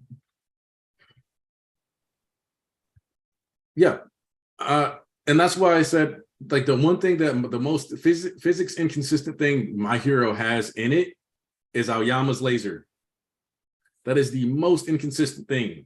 But lasers are inconsistent across all fiction. Like, anybody who's telling you that lasers are actually moving at the speed of light in most series is full of shit. One Piece. Like, they're just full of shit. Like, I don't care. The author is full of shit. The author has slowed down the speed of light for his series then. Because there's way too many things that make it not function if you're actually going to try to scale it to real world speed of light. It just doesn't work.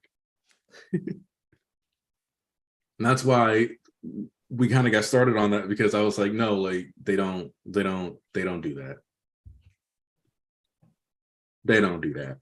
And that's why I'm like, don't try to scale with real physics. Don't do that. Like, don't try to do that. Like, because if I wanted to do that, and this is why you cannot do that.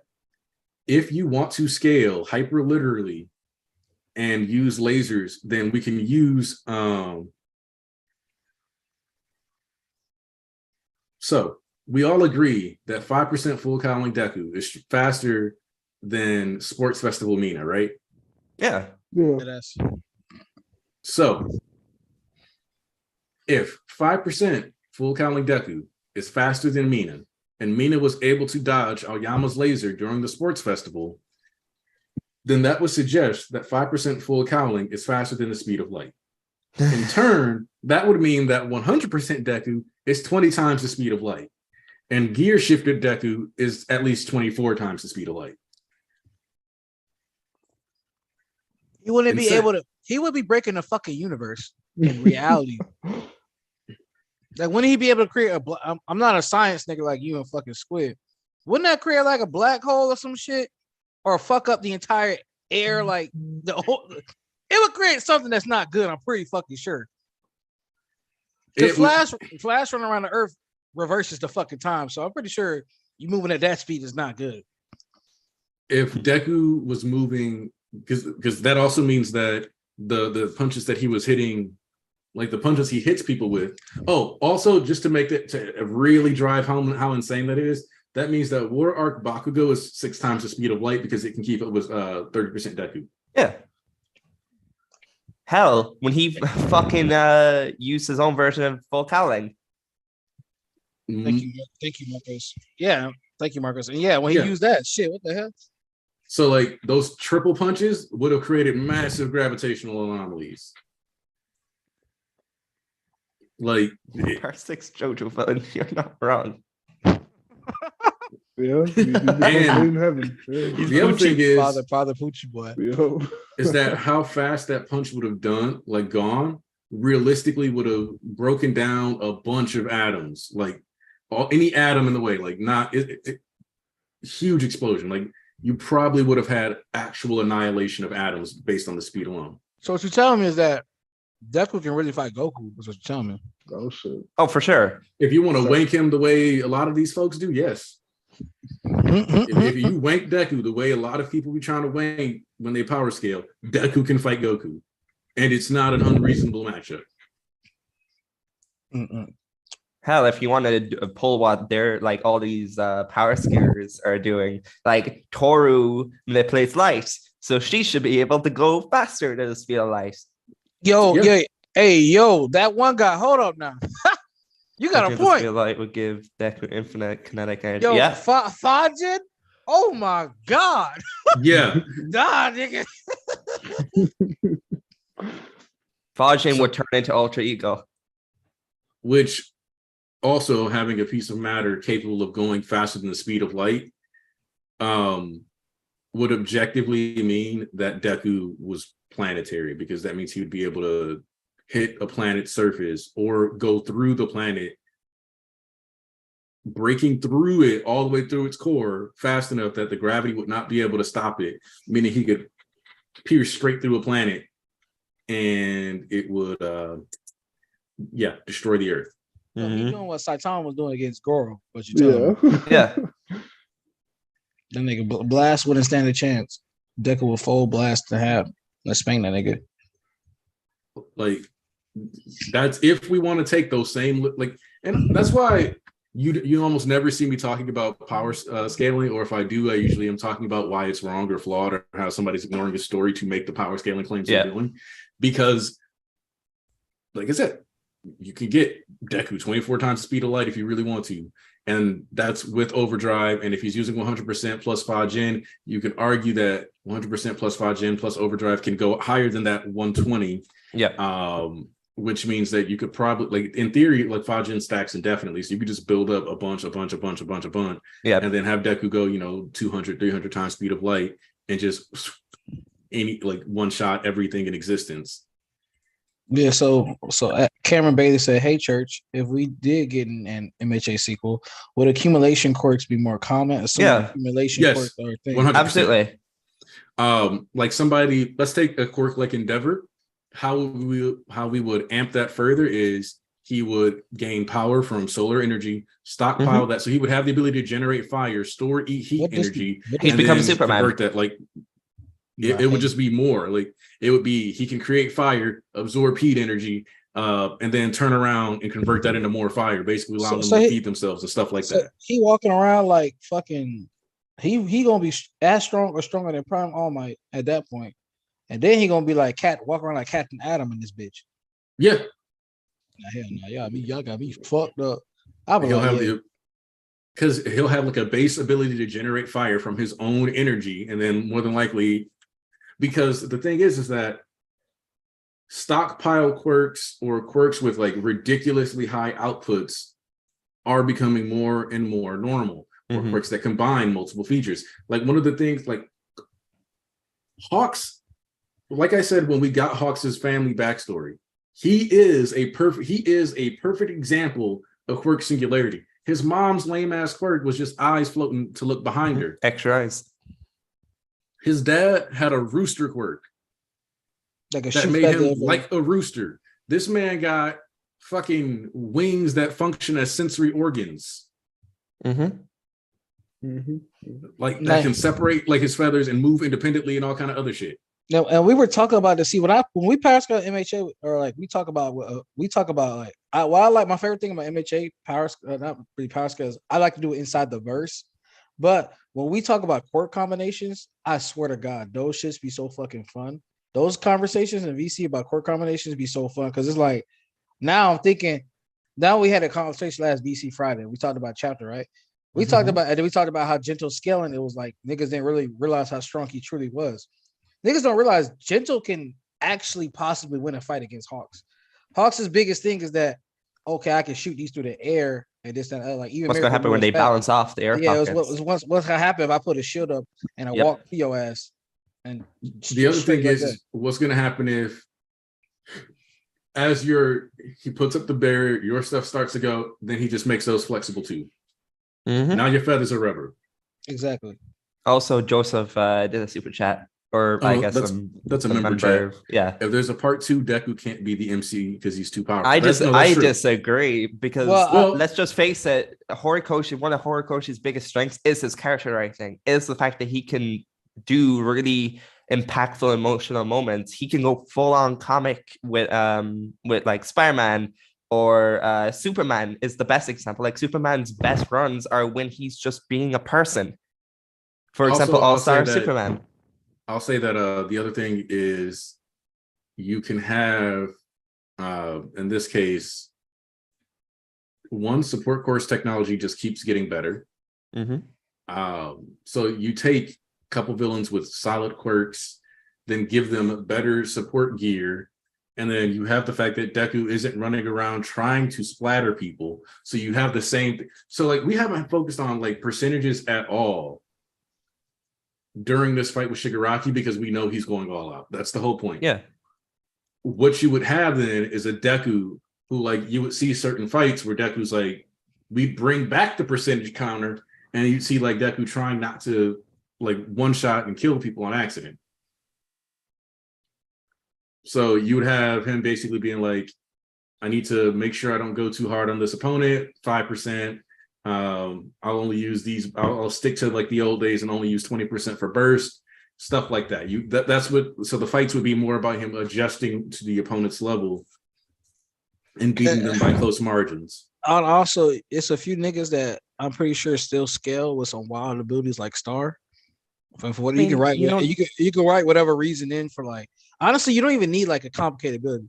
If a nigga had Atom level busting powers, like Captain Atom level shit, or like, I mean, it's not just that. Like, look at, I'm going to bring this up, World Heroes Mission. We have like a good view into like the heroes and the villains from across the sea. Look at Flecturn. Flecturn's quirk is reflecting. Anything that touches him, he can shoot it back, just like Shigaraki's reflect quirk.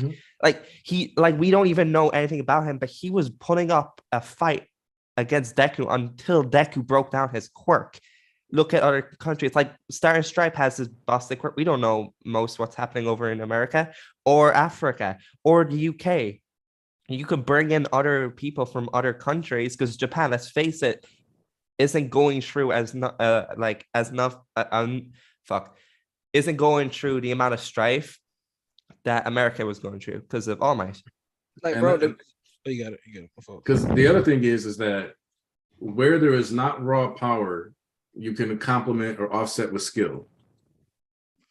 So if you have like you got people in the mean streets of Boston over in the US dealing with all this hubbub.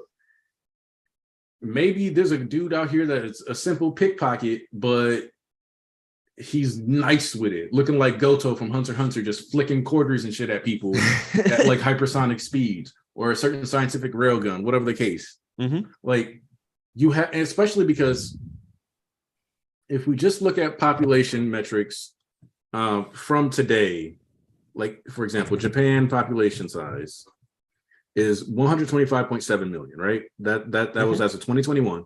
So US population size for 2021, let's see, 331.9 million.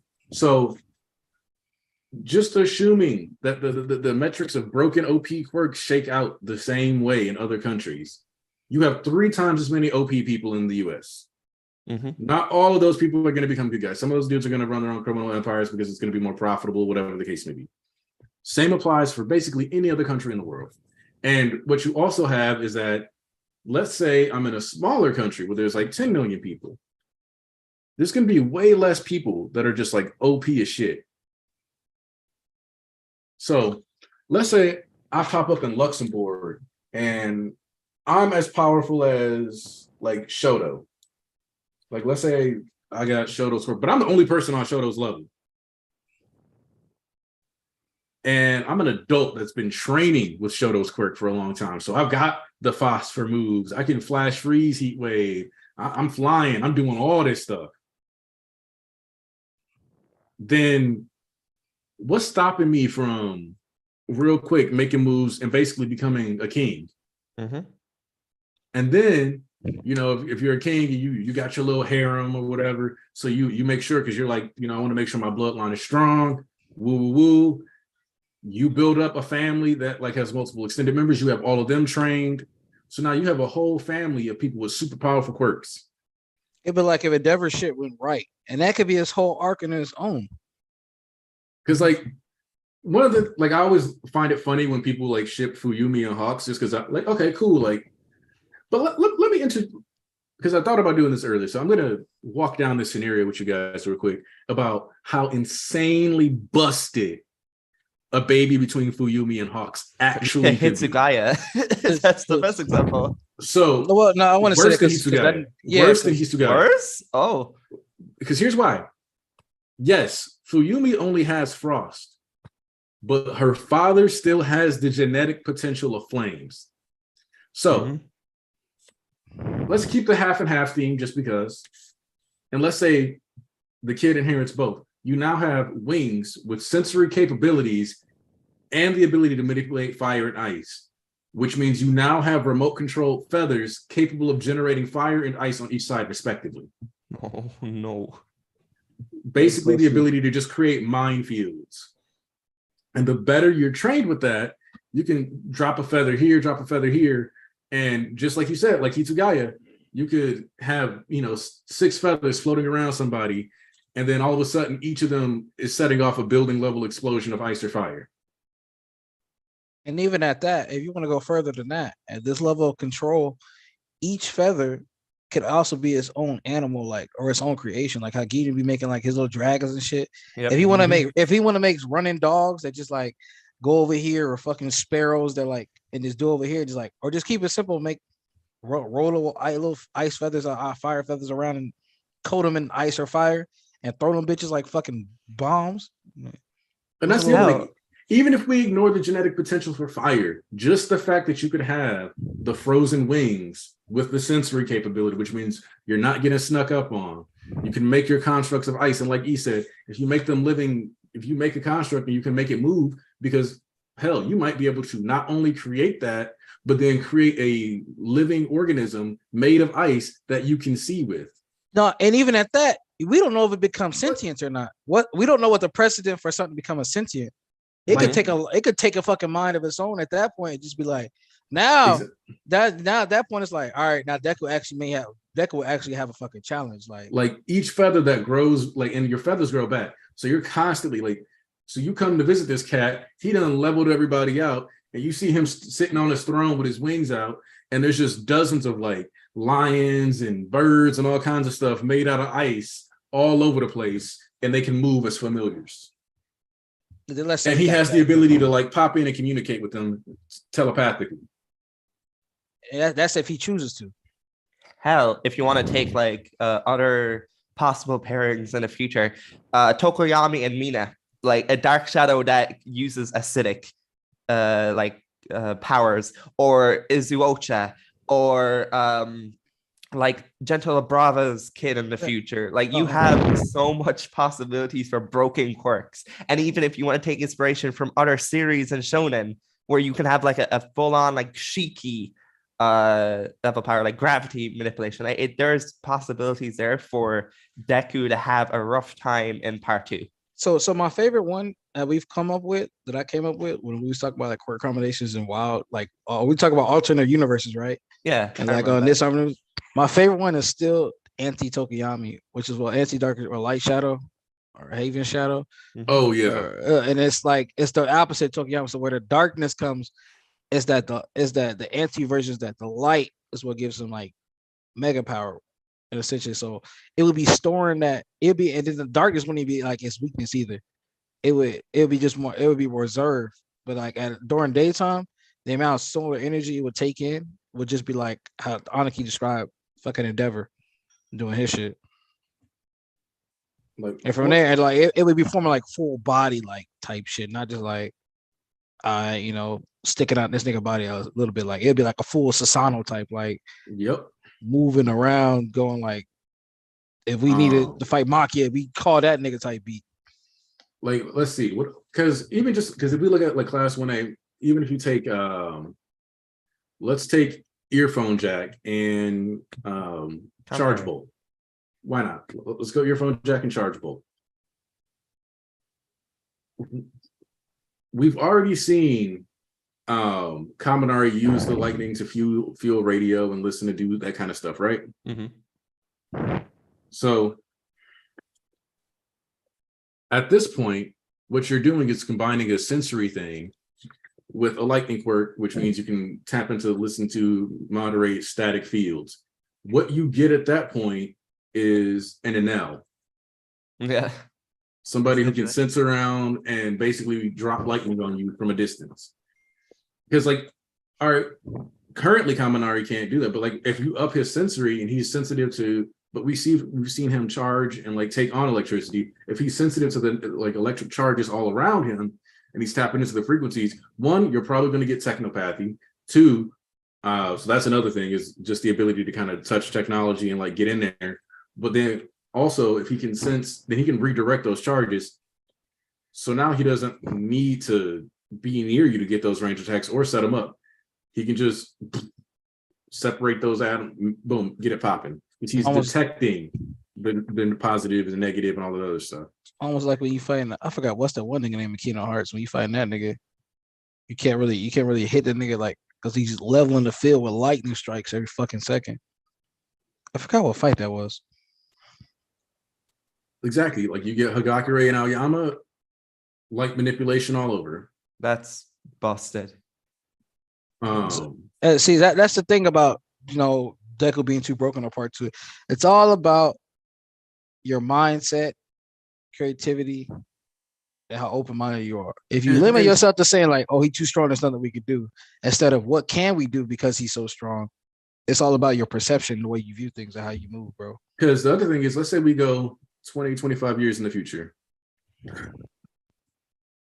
Overhaul could have had a kid. Like he could have managed to escape or whatever. Something happens and a couple other prisoners get away. He's attacked while they're trying to take him back to prison, whatever. A child with Overhaul quirk, but another stage of evolution.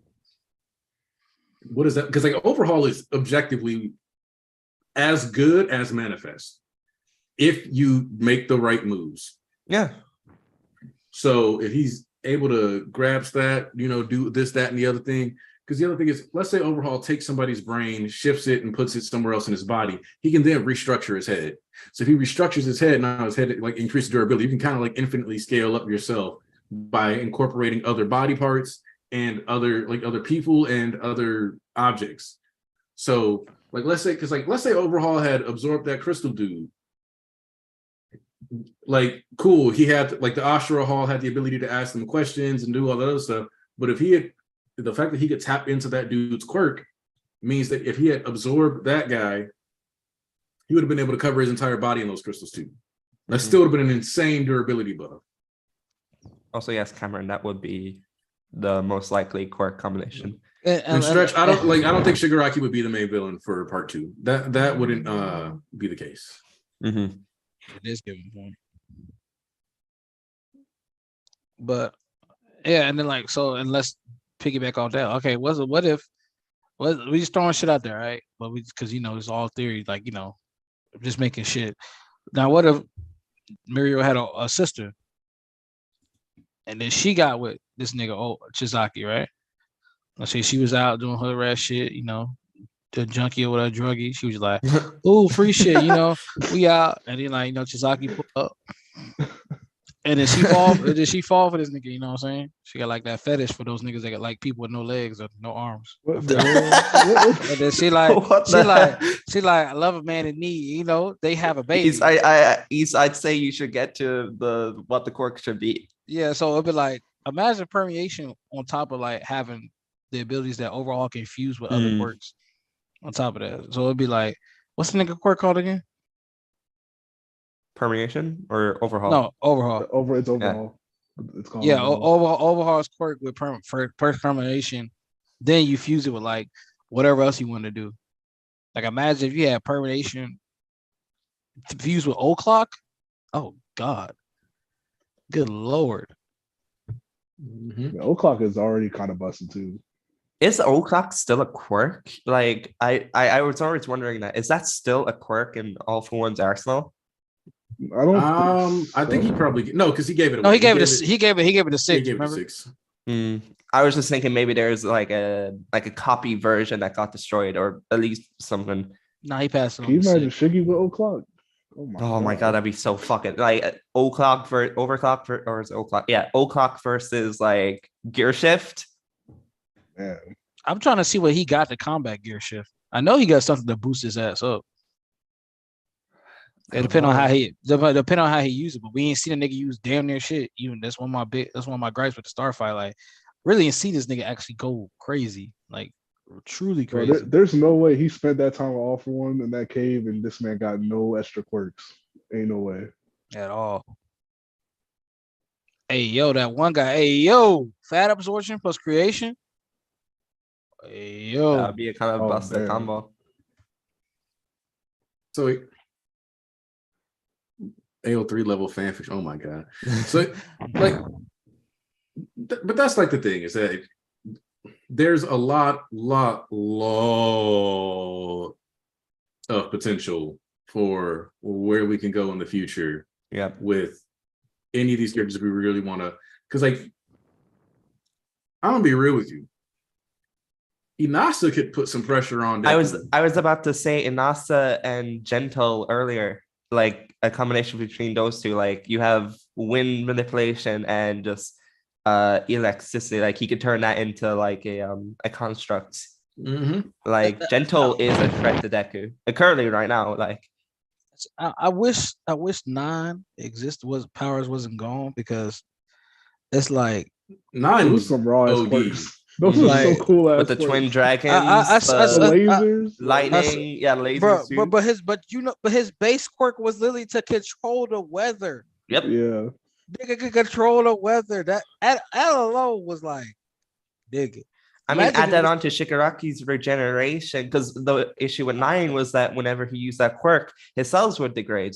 Nah, they knew what they was doing with that. They said, bro, we get this nigga the ability to control the weather. Yeah, his storm shit. Well, and that goes back to, so that's part of the basis for why I say like even emitter quirks put strain on your body. His like manipulating the air and clouds miles above you requires a lot of focus and energy, and his body was burning out because of that. You give him a slight, like, it's similar to, interestingly enough, like the Dobby situation. You know, he's got this really powerful quirk, but it's too much for his body. So you give weather manipulation with, you know, really any other quirk if you want to. Like, he had to be, hell, you could combine weather manipulation with Slice's quirk, and that's a problem. Because now you're throwing hair needles and stuff with through the air. like, and then you got them like popping up and making tornadoes pop up where they land. Come on now. That shit would eat your ass alive. It would shred your body to pieces in a viscera. You're right, that one guy, because like when he took Katsuma's and Maharu's dad's powers, and he was like, okay, I can heal myself up. He was essentially destroying that city. And now add that to Shigaraki, who probably gets a boost to that quirk with like all the all-for-one quirks, and you have a world-ending superpower. And I'm going to just say this. Horikoshi is still being super nice to these heroes. Yeah. Because you guys remember the super deadly combo that like Hori has not tapped into yet, that I've mentioned since he got over all for one, and we knew that quirk stacking was a viable strategy. Was it decay with air cannon? Yeah. Decay air cannon. He has still not hit them with that yet. I mean, add radio waves onto that because it increases the range of the blast. I need somebody to get hit by that. I'm sorry. Somebody need to get hit by that shit. Like a decayed air cannon with radio waves, and radio waves that are spreading decay. Like, come on, bro. You're essentially killing everyone around you. Need somebody to get hit by that. That ass. No, like, that ass. But so let me talk a little bit about the chapter. Oh my gosh, my nigga back. That shit so. Oh, by the way, like I said, I am an honorable and accountable person, so I will say this: I'm making fun of Gentle going to prison, more so Tartarus than anything. But I say nigga in prison, he was actually in prison, which is wild. Like actual prison. Although this nigga didn't commit no real crimes, he was really in prison. So I'll take that one on being wrong on that. Serving a sentence. But he wasn't in Tartarus. That's but he wasn't in Tartarus. But still, take accountability, full force. Like I say, he wasn't in prison altogether.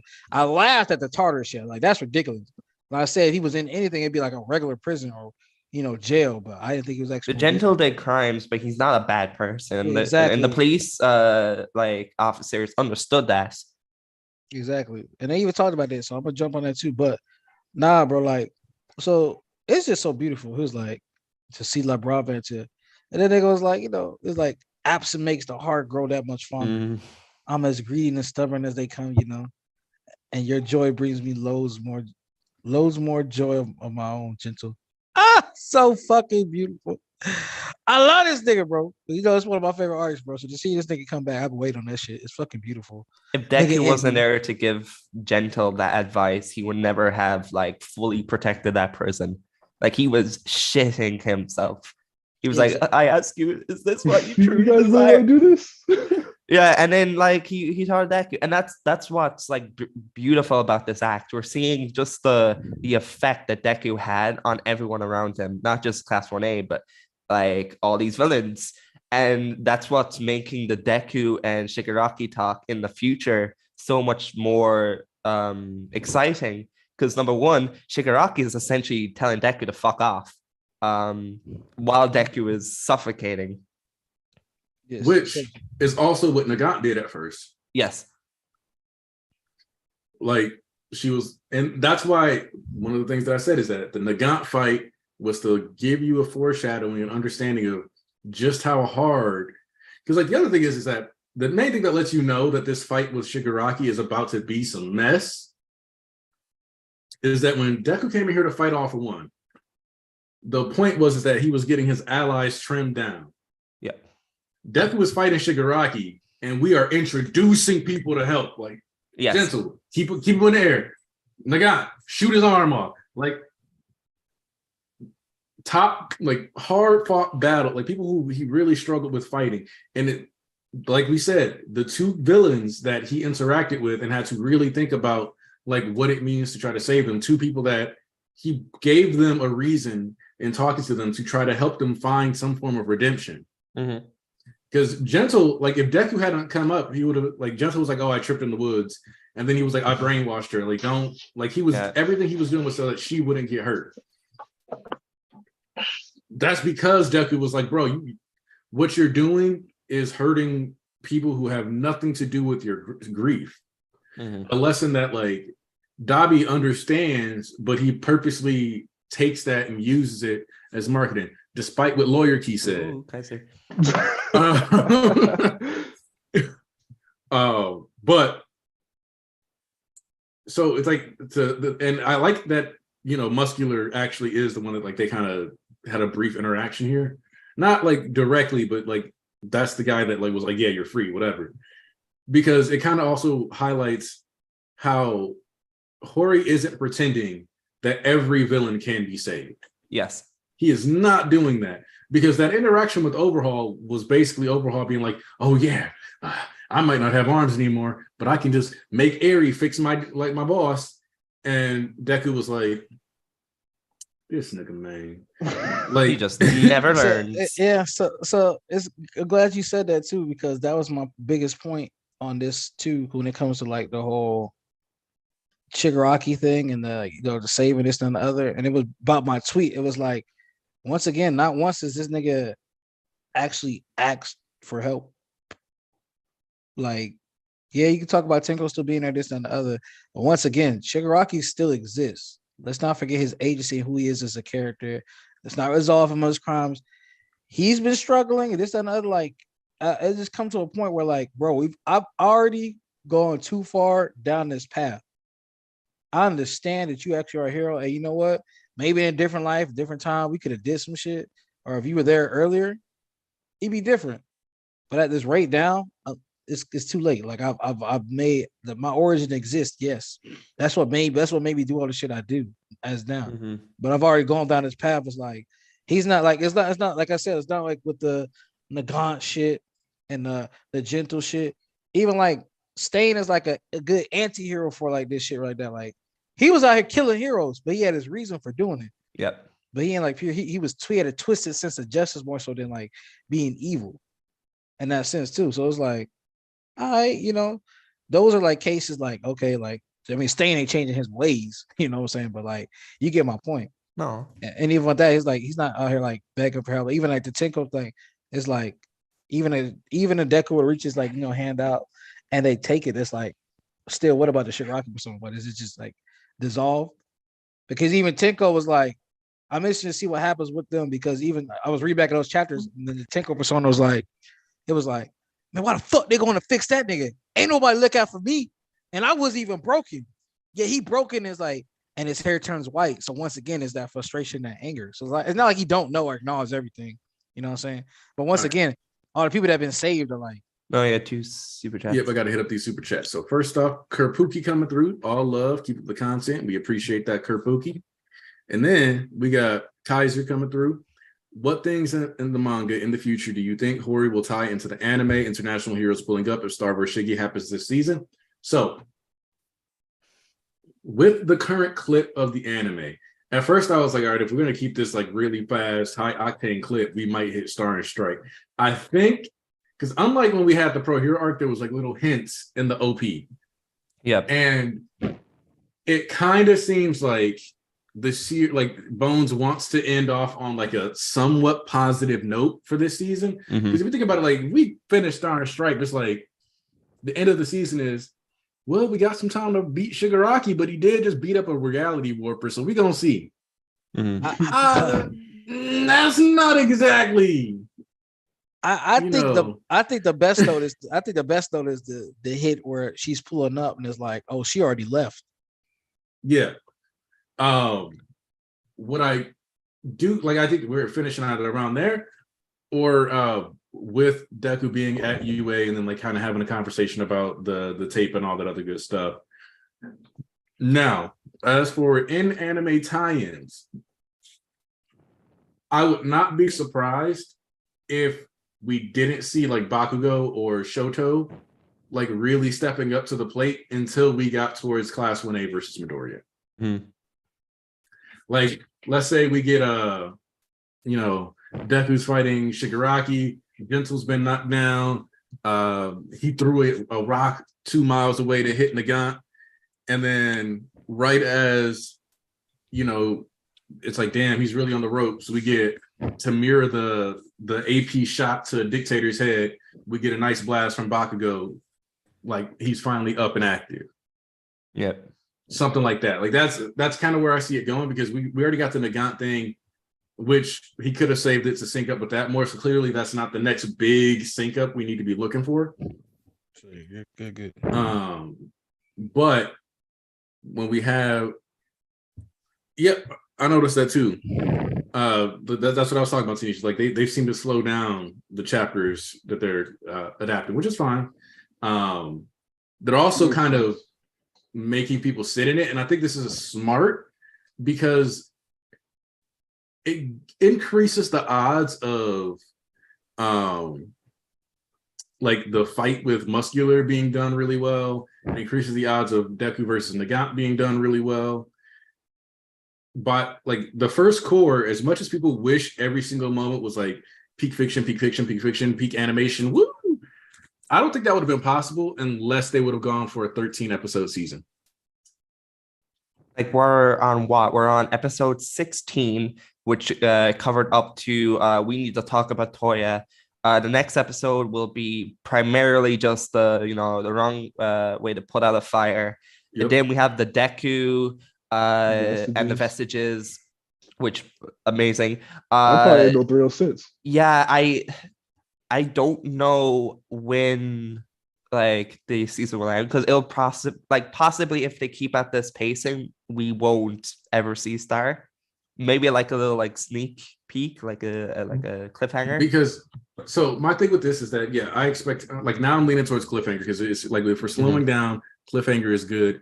And the reason why I think this works is because this season was actually pretty fairly well received, especially in the beginning. A lot of people have been excited. Also, I want to point out Joseph Shola's super chat. If anything, SNS will be post-credits tease for season 7. So there's that. I really think that they like the idea of starting off season 7 with Star versus Melvin. Because if you start season 7 with that big of a fight, first off, you're going viral at the start of the season, guaranteed. Yeah. Like, boom, done. What? There's missiles. There's this happening. My hero was going crazy. A giant avatar of this American hero. This is so cool. That'd be that's a crazy ass opening on shit. Like that's like rawness and swag to the max. And then you're like, fuck. He killed her.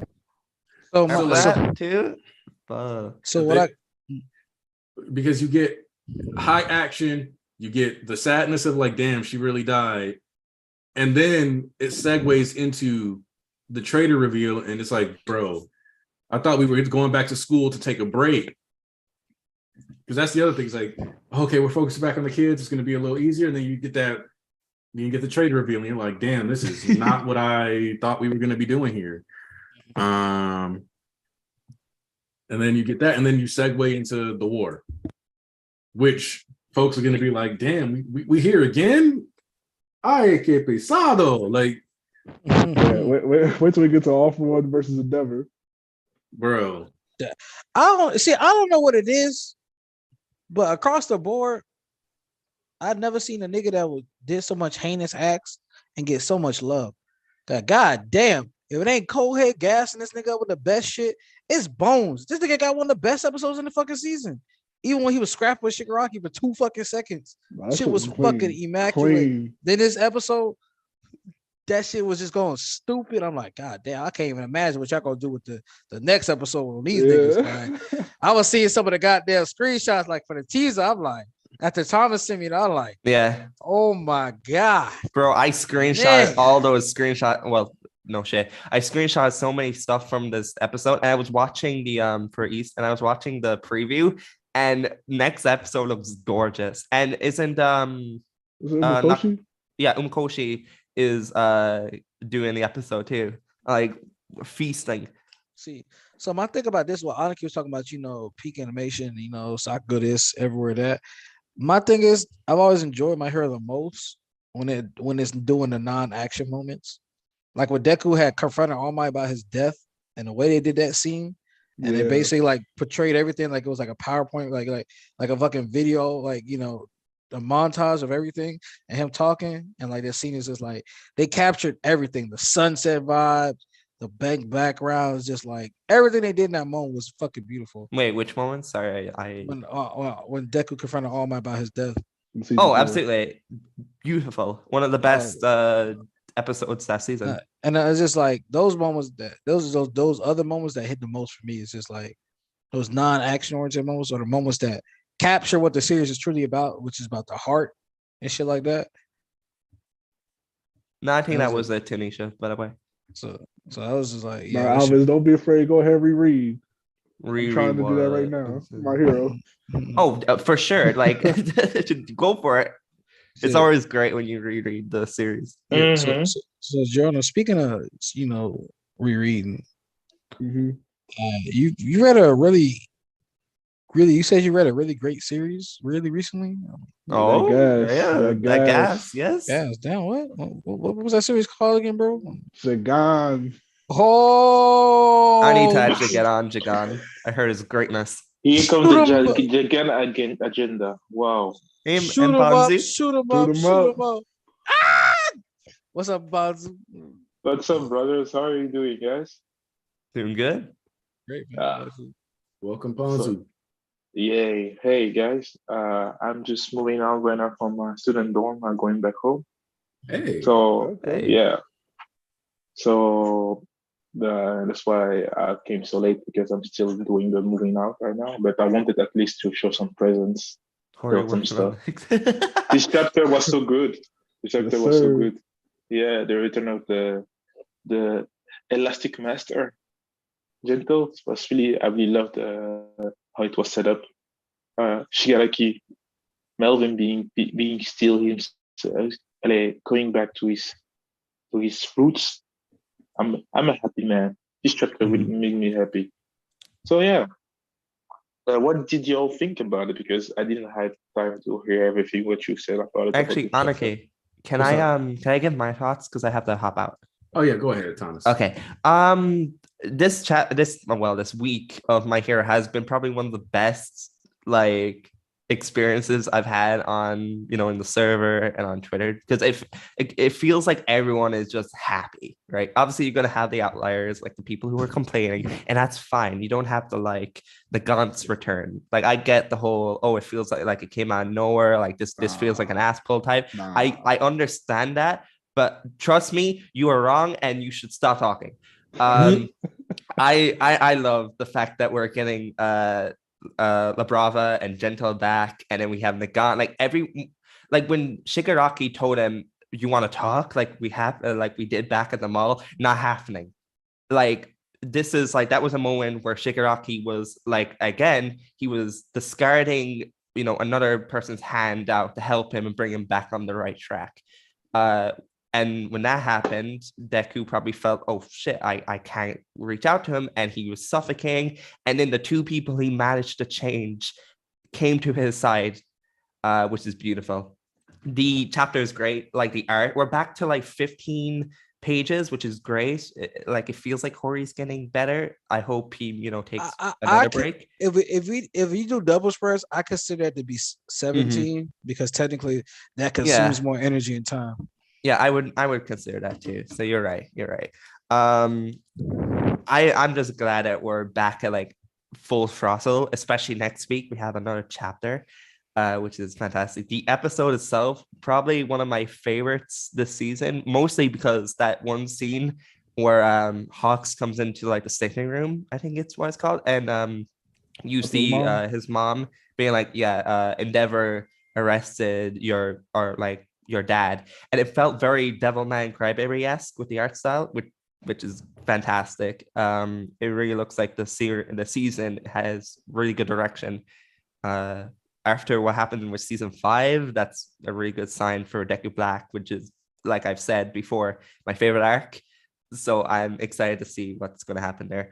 Overall, I just want to see Deku and Shigaraki's talk. And I feel like we're gonna get it in the next few chapters. If not, I can wait. I'll be fine. But yeah, that make sure to like the stream, like Mponzi has been saying, and stay safe. You're all right, Prince. Yo. Stay Stay safe safe, out here, man. Thomas. Enjoy your day. Thank All you. right. So, my thing about this chapter that I think, hold on, because like I know Tarnish said he's not sure how he was going to feel, but I feel like the Iron Might is inevitable at this point. I feel like Iron Might is inevitable, and I feel like it needs to happen because I realized I never finished my Pie in the Sky discussion, which was that All Might living, Gran Torino living, Eraser living, Bakugo, Shoto, all the students from 1A living. That's too perfect. And I don't think Deku's getting something that perfect. I think he has to lose something. And what's more is that where's All Might going with that suitcase? What is that suitcase? He's been carrying that suitcase on him like Nagant carries the blicky. He's carrying it like it's part of him. What's more is that y'all know Horikoshi loves them red herrings. He loves a red herring. So when May was working on Deku's glove, she was like, I don't have the condinium for that. We all love the red. We know he loves them red herrings. So the red herring there is that comes from that is what did Bakugo have? Them strafe panzers built with, you can tell they was built with condinium, that condensed material. So if Bakugo has all this stuff and we see it and we're like, oh damn, that's where the condinium went. It went towards building Bakugo's super artillery rapid fire assault gear. That's why she didn't have any. No. Did it go towards Ida's mask? We saw a little bit of with that. No. It went to All Might because All Might was sitting here looking at the support items like, oh, this is so cool. They're so compact now. Blah blah blah. All Might had that suit, that thing on him when he got jumped.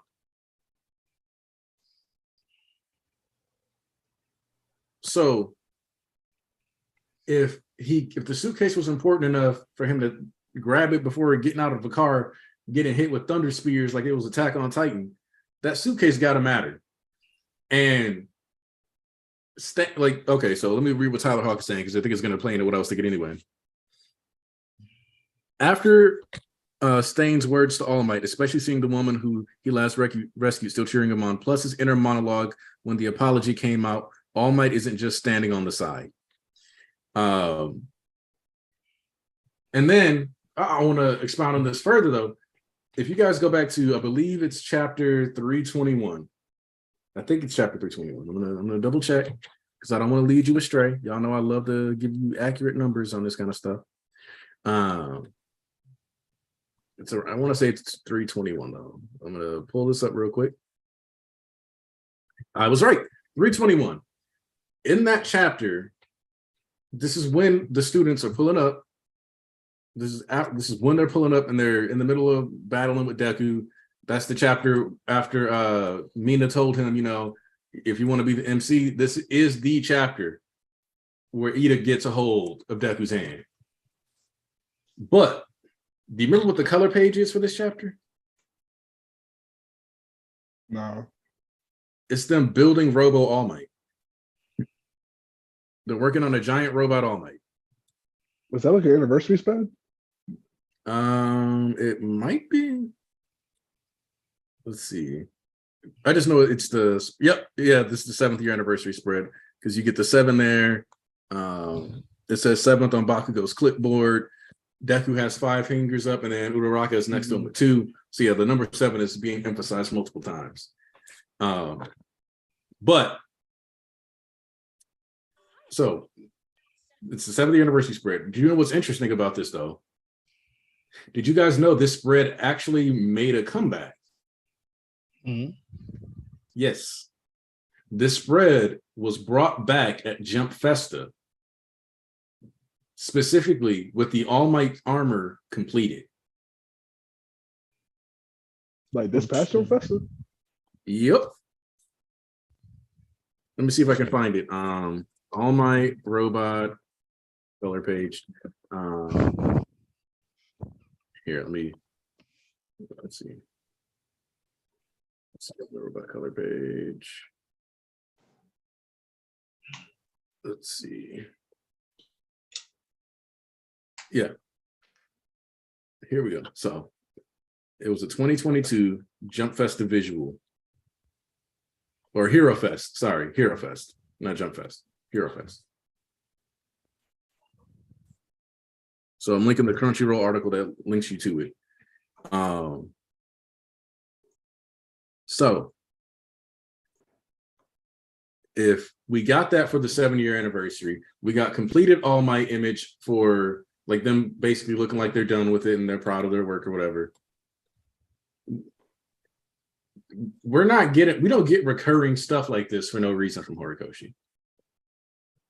Because you remember, one of the things that had a lot of us go, okay, Aoyama can be that traitor, was the artwork from the exhibit where you've got that all-seeing eye with the tentacles reaching everywhere behind a closed door, and Aoyama sitting there on some sad boy shit like he's Naruto on a swing. Horikoshi loves to spoil folks. He loves to give you the most random spoilers to a series without you figuring it out. Same man that had the second user be like, things are going to go faster from here on out. And not a single one of us ever like took that line and was like, I bet that's going to tie into his quirk. No. Raise your hand if you did that. Now put your hand down, because if you did, you're lying. Lying ass. We all thought that'd be shame. Oh, be ashamed of yourself on this beautiful Sunday morning in the house of the Lord. You lie. So he's never used anything from like the fantasy color spreads, interestingly enough. It's just the way that this intersects is fascinating, because we don't know what Hori wouldn't have a character bring up, oh, we're out of this material, if it wasn't relevant, because he could have just had her say, oh, I don't have the materials, I can't fix this right now. But he made it a point to give it a name so that we would notice this material is important. Like, that's him telling you this is an important material. We haven't talked about it in the series to explain what it's called, but it exists, it's here, pay attention. So we get Iron Might, and he wants to pull up. Because like I've said before, the timeline has to correct itself. Not I was like, it's like 5-6 years in your future, you're getting folded to a horrible villain, a villain he did not recognize. Which Nada has never seen Shigaraki's face. Mm-hmm. If it was All for One, even with his line and punched off, he would have said All for One is still out there. He would have said All for One is still out there. You didn't finish the job, but that's not what he saw. Mm-hmm. He saw a terrible, monstrous villain.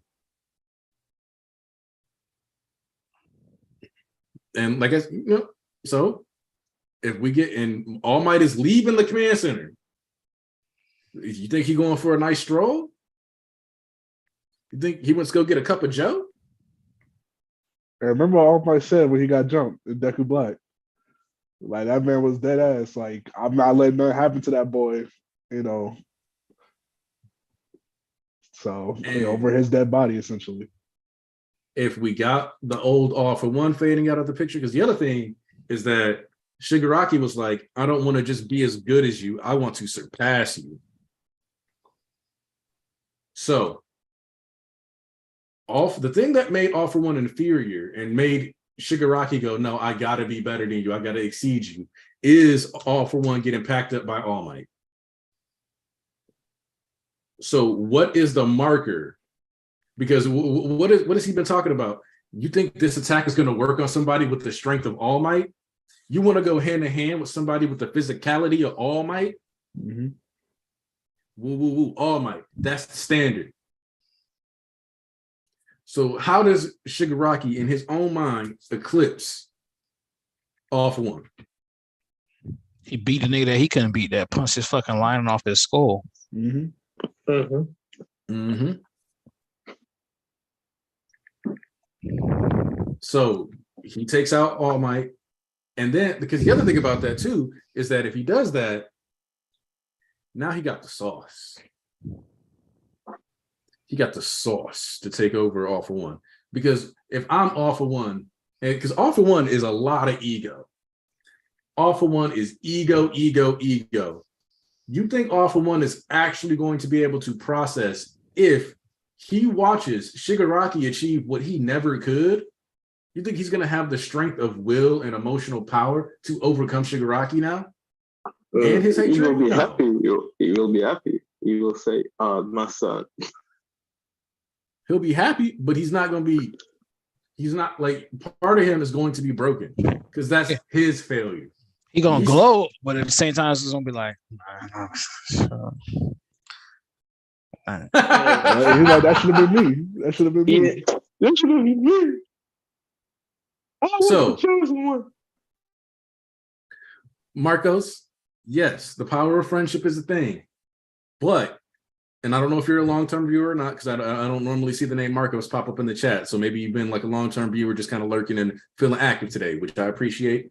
One of the things that I've always enjoyed pointing out with My Hero is that if you ignore the anime episode during provisional license exam, the first time power of friendship is ever truly mentioned is by the Trash Trio when they're fighting Tamaki. What's more, the power of love and the love, like love being something that creates power, was given to the villains. Yes, it's now on the side of good, but like it was given to villains initially. If you look back to what Twice did, he was like, damn, you broke my arms. But I can push beyond my limits now. I can break my mental limits and I can clone myself over and over again to become the next Hokage and protect my friends. That's what he did. That's what he did. The power of friendship is not on the hero side. They don't use it as much as other niggas be using it. You don't see Deku say it's for my friends, I will do it. You don't they care about their friends and they fight for them, but the heroes are like, remember your origin. The Trash Trio is the three that fought Sun Eater in the overhaul arc, the first fight of the arc, Cameron Bailey. And yes, Cameron Bailey, the league does have more. But Anarchy, I'm so glad you said that because this is my thing I was talking to Journal about.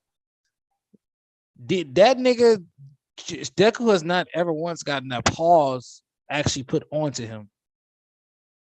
He has never. Think about all his fights. Like he injures himself. He injures himself more than anybody else injures him. Nobody has actually physically Grimjow the Ichigo type beat. Put the pause onto this. Like really put the pause onto that nigga, and he bounced back. Like nobody's ever actually. I got your ass. Pink, pink. Now he got to Like now you got to run. Get your ass up, run it back, and get your moves. Nobody's ever really, even when Gentle never really punched this nigga, knocked him. He hit him like a little triple sounds like his quirks, but he never really got like Endeavor versus Shigaraki fight each other like Endeavor versus All For One. Like he never really got like even like with the fight with goddamn Mirio and them niggas. He never really got the pause actually put onto him. So for Deku to really like get everything he want to get and not lose a damn thing, and that never wants to get the pause put on him, that's some weak ass sauce. Like. He and like I could have let All Might slide. I wouldn't have been happy with it whatsoever. I could have let it slide had Gran Torino at least 100%, no question about it, die. Like we could always be like, I think he died, I didn't. We don't have a confirmation. It's innate. It's in the air. And I was gonna say, technically, Bakugo put the pause on him, but in their first fight, Deku lost the battle and won the war. So there's a condition in there. Like yes, Bakugo was dog walking his ass. But he technically still came away with the victory. Yeah, that was his plan. Like that wasn't even like, that was like, okay, the goal is to do this. It wasn't like I can't really fight this nigga. Are we fighting toe to toe, tooth and nail? And he beating me, I'm getting him, he beating me, or he winning, I gotta pull back. It was like, listen, he's stronger than me. This is my plan. I'm going to use his ego against him and get this point in and then do this. It wasn't like, Oh, I'll get my ass whooped. I'll get my ass whooped. He had a plan with it. The second fight, this man Deku was like, I'm gonna test my shoot style. They was going toe to toe. That was close. That was a high diff fight. Bakugo still, had to put it down. But because like when Bakugo had his hand on his face and was like, all right, you lose. That's real. Because it's like, bro, his hand is on your face. And his power is he makes his hands go boom. Done. You're done. Dead ass. So straight like that. So and then All Might, but he technically won the final exam, so we can't even count All Might, even if All Might did put him in the hospital. Yeah, exactly. So for me, this last encounter, it's gonna have to be like, not only All Might need to die, he need to put the pause to this nigga, like make him, test him on every fucking level that's possible. Like, yo, I just killed your master. And this is another thing too. So Giorno, this is one of the main reasons I called Giorno here. Giorno, you just finished one of the greatest series ever, which is, okay, that's scared. That's scared. You don't know about that. I didn't judge that like this. Okay? He just finished Jagan, like I just said. As I was saying, you finished one of the great series, Giorno. So in Jagan, and we had this thing too. He's more, Jagasaki is a dark hero, right? Mm-hmm. So there's more, he does what he has to do in a lot of regards. There's more so killing involved. But the reason why Jagan is not my favorite series is not just because of the edginess. Like if you ever think that I like shit because it's edgy, you ain't listened to shit I ever said in this damn stream. And how I know, because very few people actually still know what my favorite anime is of all time. Fullmetal Alchemist Brotherhood. People be surprised. Fullmetal Alchemist Brotherhood is my second favorite. By the way, I rate anime and manga different. Fullmetal Alchemist Brotherhood is my second favorite anime. But for those of you who actually ever listen, when I said it multiple times, my favorite anime of all time?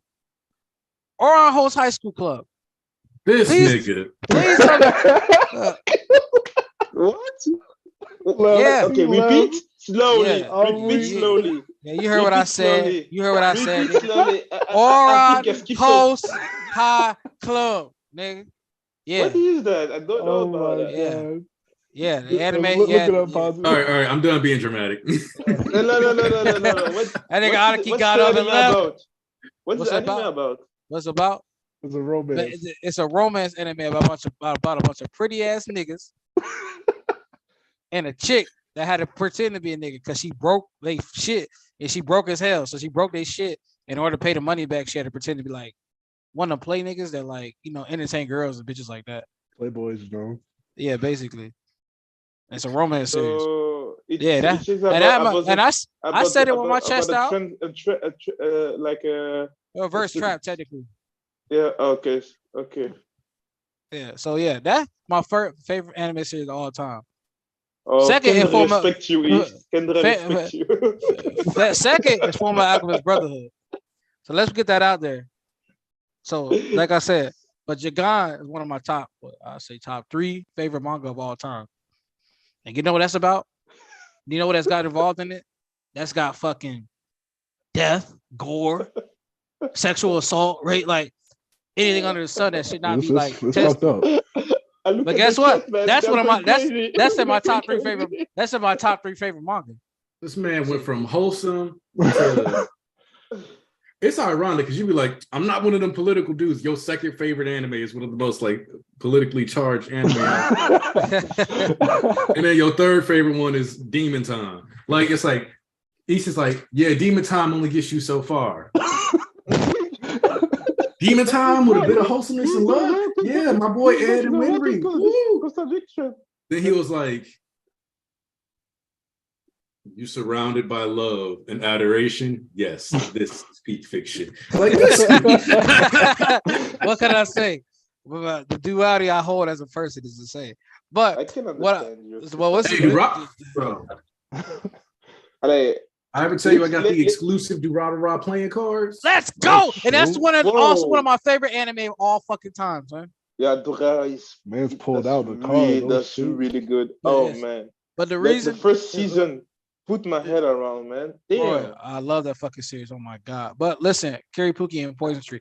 There's a reason I have brought up like No, I'm not lying, by the way. That's literally my favorite fucking anime ever. Like, ever. But like I said, I rank anime and manga different. But anyway, it's still my favorite anime ever.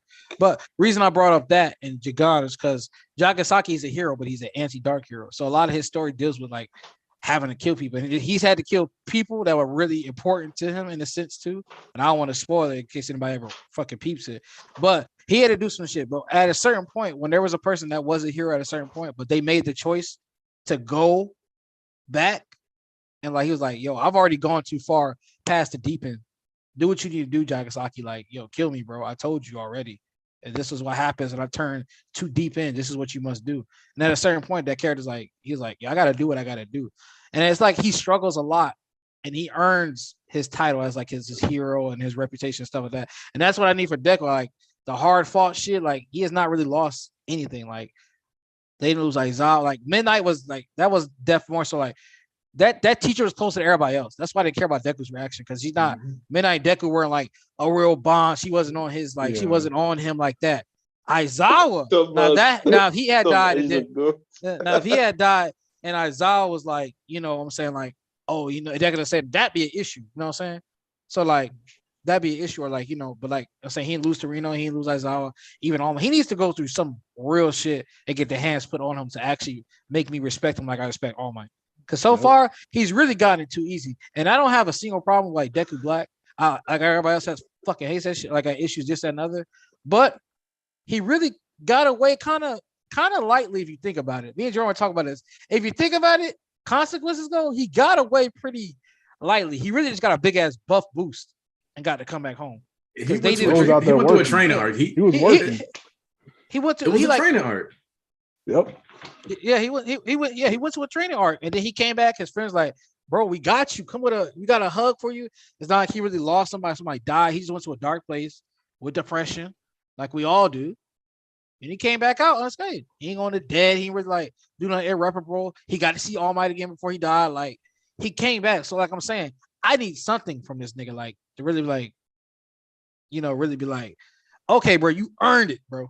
Yep. Like I respect you. It's not I expect your accolades for power, but like just because I hand nigga a bunch of power, like you work for your shit, yes, but still, if you're supposed to be greater than All Might, you ain't really earned that, like, you know, from me. That's sort of yet. Like your approach is different, you're doing better, yes, but all the shit that All Might went through, and you didn't lose a single person. And you got to go ahead and just like shave Shigaraki, however that turns out to be, and you got whatever you wanted. That seemed kind of like a little bit too easy for me for you to be the greatest hero of all time. And that's another thing. That's another reason why I'm like, nah, bro. All Might kind of got to hold that L. Yeah, like that's too light work. That is too easy, bro. Like, nah. Like, and you didn't. Deku really about to beat Shigaraki, save Tenko.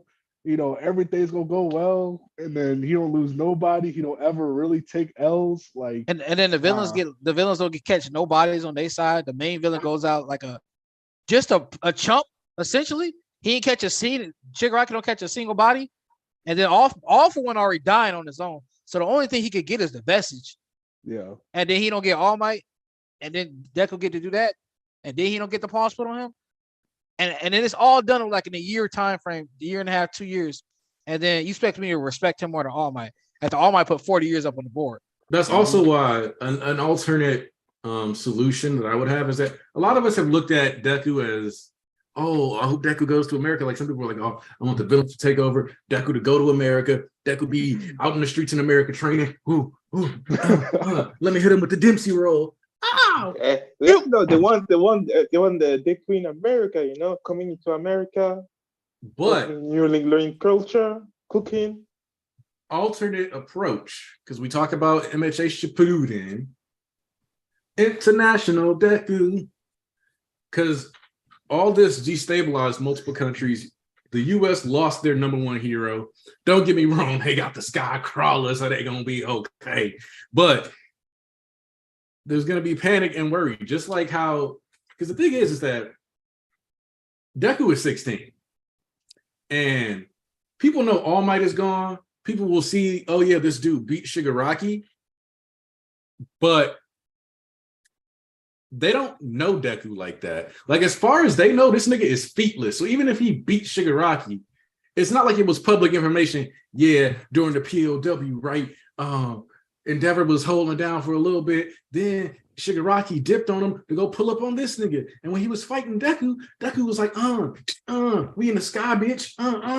Like, that's not public information because they don't want people to know. Because we really got to think about this for a second. They already didn't trust the heroes. Could you imagine how they feel if they was like, so not only did Endeavor's son cause all this chaos, but in addition to that, this is Chet You Betcha telling you it was actually a 16-year-old boy that put the paws to Shigaraki and managed to stop him in his tracks, taking him through the air while Endeavor stood on the ground watching. Like, no. It took a high school girl to really finish the job along with Endeavor's son. Like, no. I mean, officially, the public only knows Deku as that kid who like breaks his fingers at sports festival.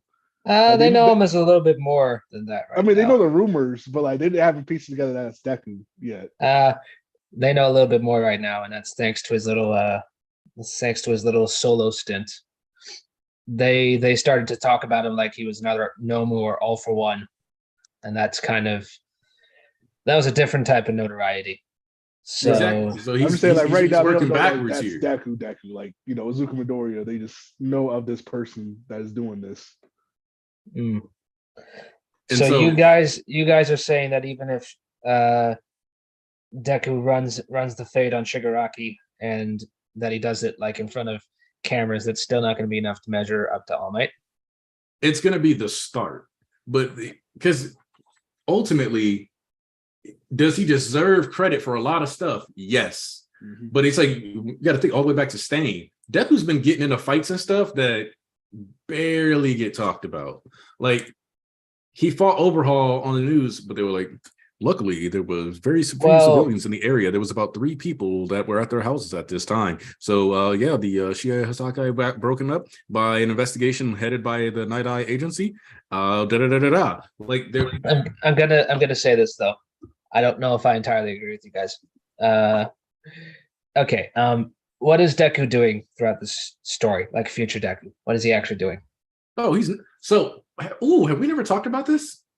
He's narrating, right? So he's telling the story about how all this crap happened to him, and he's the actual guy behind everything. So hold on, Volt. I think we haven't had the look back to session. So do you remember what a look back is? Yeah, the in-canon documentary on All Might.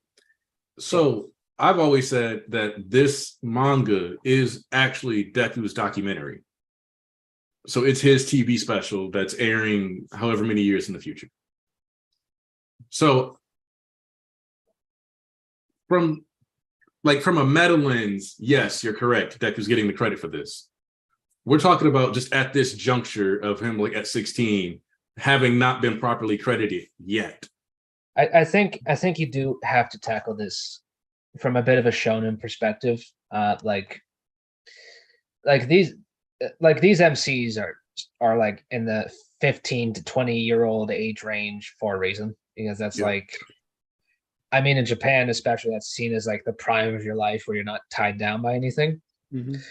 I think the intent here is for Horikoshi to show that Deku's solving the problem so fast, like All for One Shigaraki, him solving that so fast at such a young age, makes him like a hero among heroes, a prodigy among prodigies. That doesn't bar a part 2 from happening, but I think by the end of this, like Horikoshi has said in an interview, the most exciting part of a hero story to him is the origin story. He's not as into like the other stuff, like he reads it, of course, but the most exciting part to him is the origin story. And this is all building up to Deku's origin as the greatest hero. So yes, I think by the end of this, he's going to be starting his career. And this is also why I don't really agree with the theory that he's going to be Quirkless, because at the end of all this, like if he just kind of pops in and doesn't, like if he isn't really leading the charge, I don't know if that really makes sense with what we've seen. It's like, oh yeah, I had like this super awesome quirk for like a year, and that was it. I would hate for him to be quirkless after all this. Yeah, it comes off. It comes off as it was just all a dream. You know what I mean? Yeah. If he doesn't have a quirk at the end, it comes off as end like this, and So it's not. Yes. real quick, I want to hit up the super chat just because it's already like faded from the top bar. Sixer came through, said never forget the legend of the Bunny Man, which is what we're talking about, the legend of the Bunny Man. Legend of the Bunny Man. Yeah, I thought that was the name that I gave it to my man Deku when he was back in the dark days, the dark terrifying. place. What the hell I just said about? What? Not Deku needs to. I want that reporter canon, by the way, like the season 4 reporter. I want that dude. So yeah, like that's the reporter. The from reporter season 4. Yeah, I can understand it because it was really an interesting thing to have as world building wise, having people. It's when you think about it, it's normal when you see anomalies like this that that people should get interested, because the first thing that we saw as for Alpha One, he knew directly it was the Izuku Midoriya that had his quirk, because officially understand how Alpha Ones work, but still he knew also the name of the guy. So yeah, it is interesting to see what's happening next.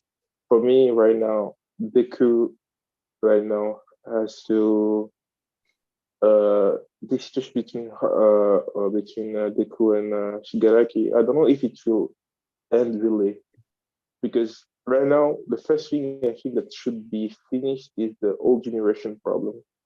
So All Might and also one, then I think they should die. Right now. Oh, that's another thing. Yes. All Might leaves with his little briefcase, or at least he has left by the point that Brava is doing her thing. He definitely already left. Yeah, I think he left almost immediately after they separated all the villains. Because you don't really come back to him or hear any more orders from him. So he's off somewhere. Oh, and the question is, what is in that briefcase? Because he's been carrying it ever since Deku Solo, and I saw people theorize oh, it's backup equipment for Deku. I don't think it is. No. Here we talk about it. This what we call Iron Knight. See him not being there. I know he knows he 100% not at the headquarters no more. There's no ifs, ands, or buts. He definitely not there. This confirmed to me that last chapter with little cherry blossom shit, that definitely was his hands.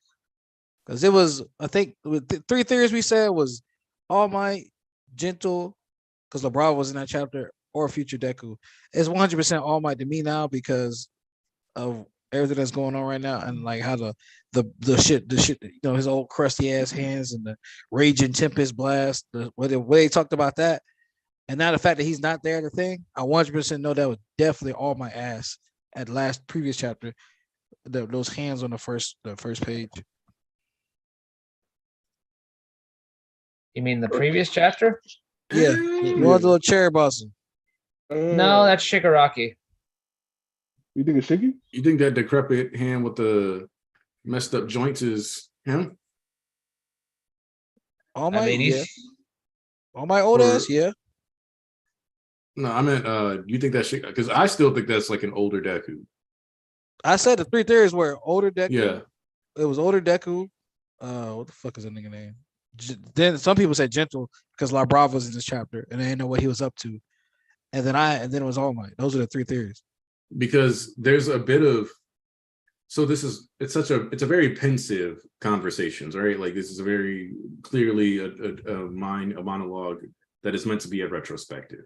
And this is part of why I was thinking, I think that the last time we had this discussion, that's when I brought up this is, once again, remember that MHA is technically a documentary on Deku's life.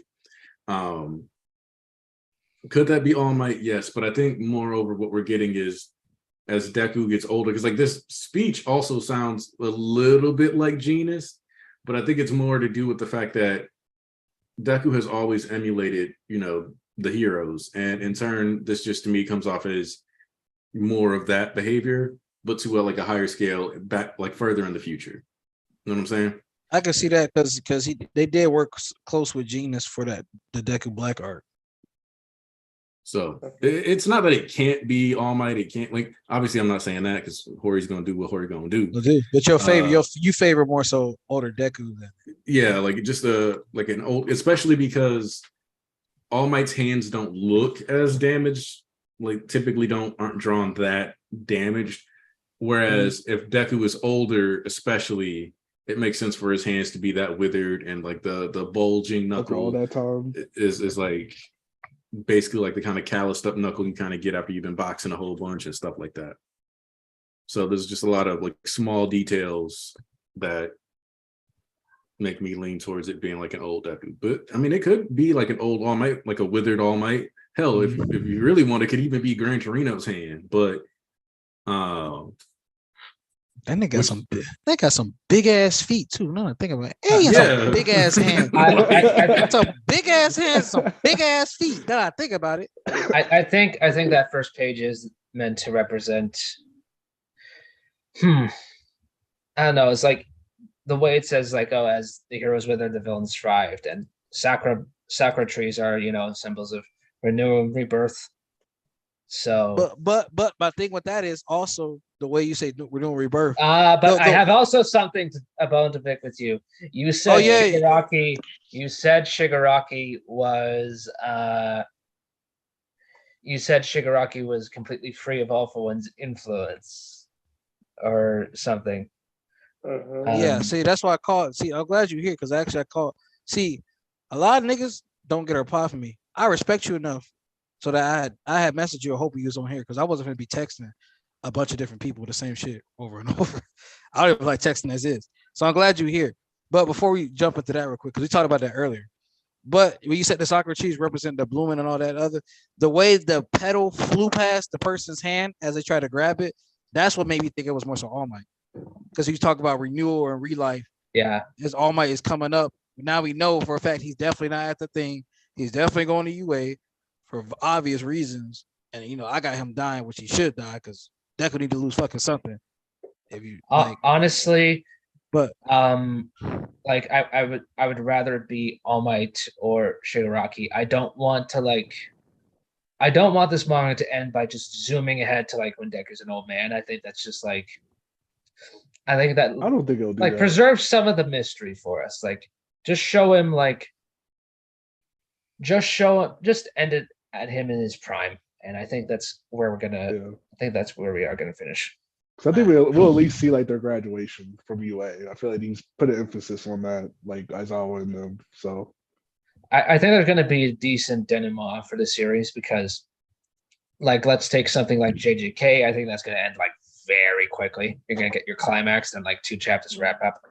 Yeah, pretty much because there's not like a graduation or shit they need after that. With MHA, that's a lot more deeper than that. I think you're gonna get like at least half a volume of wrap up. Oh yeah, no. I think we're getting.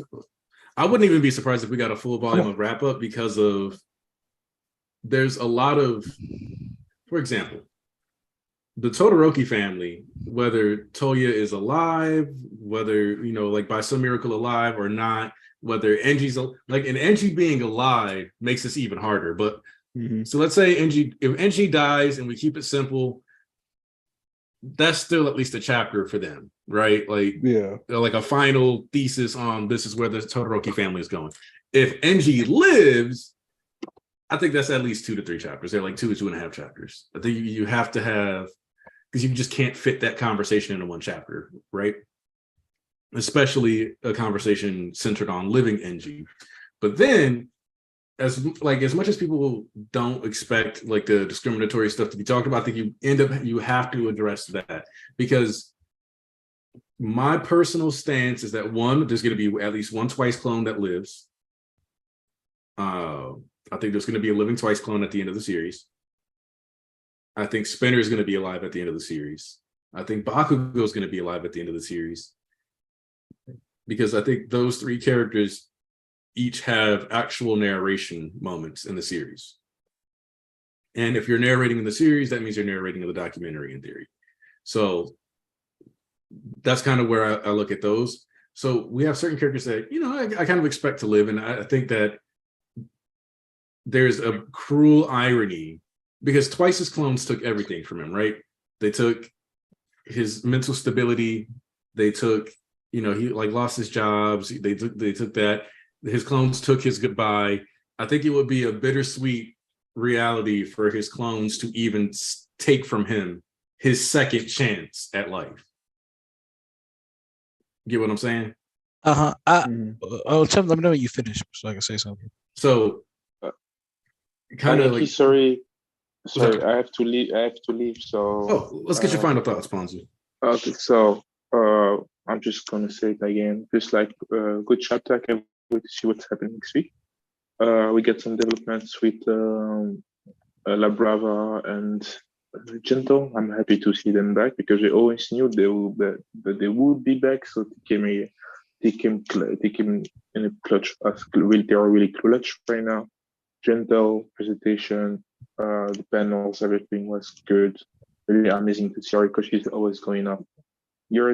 When it's about drawing, there is almost nothing to say about our style and who he presents his story. When you compare to other people, in one bit, it's not always the best. I can tell you that.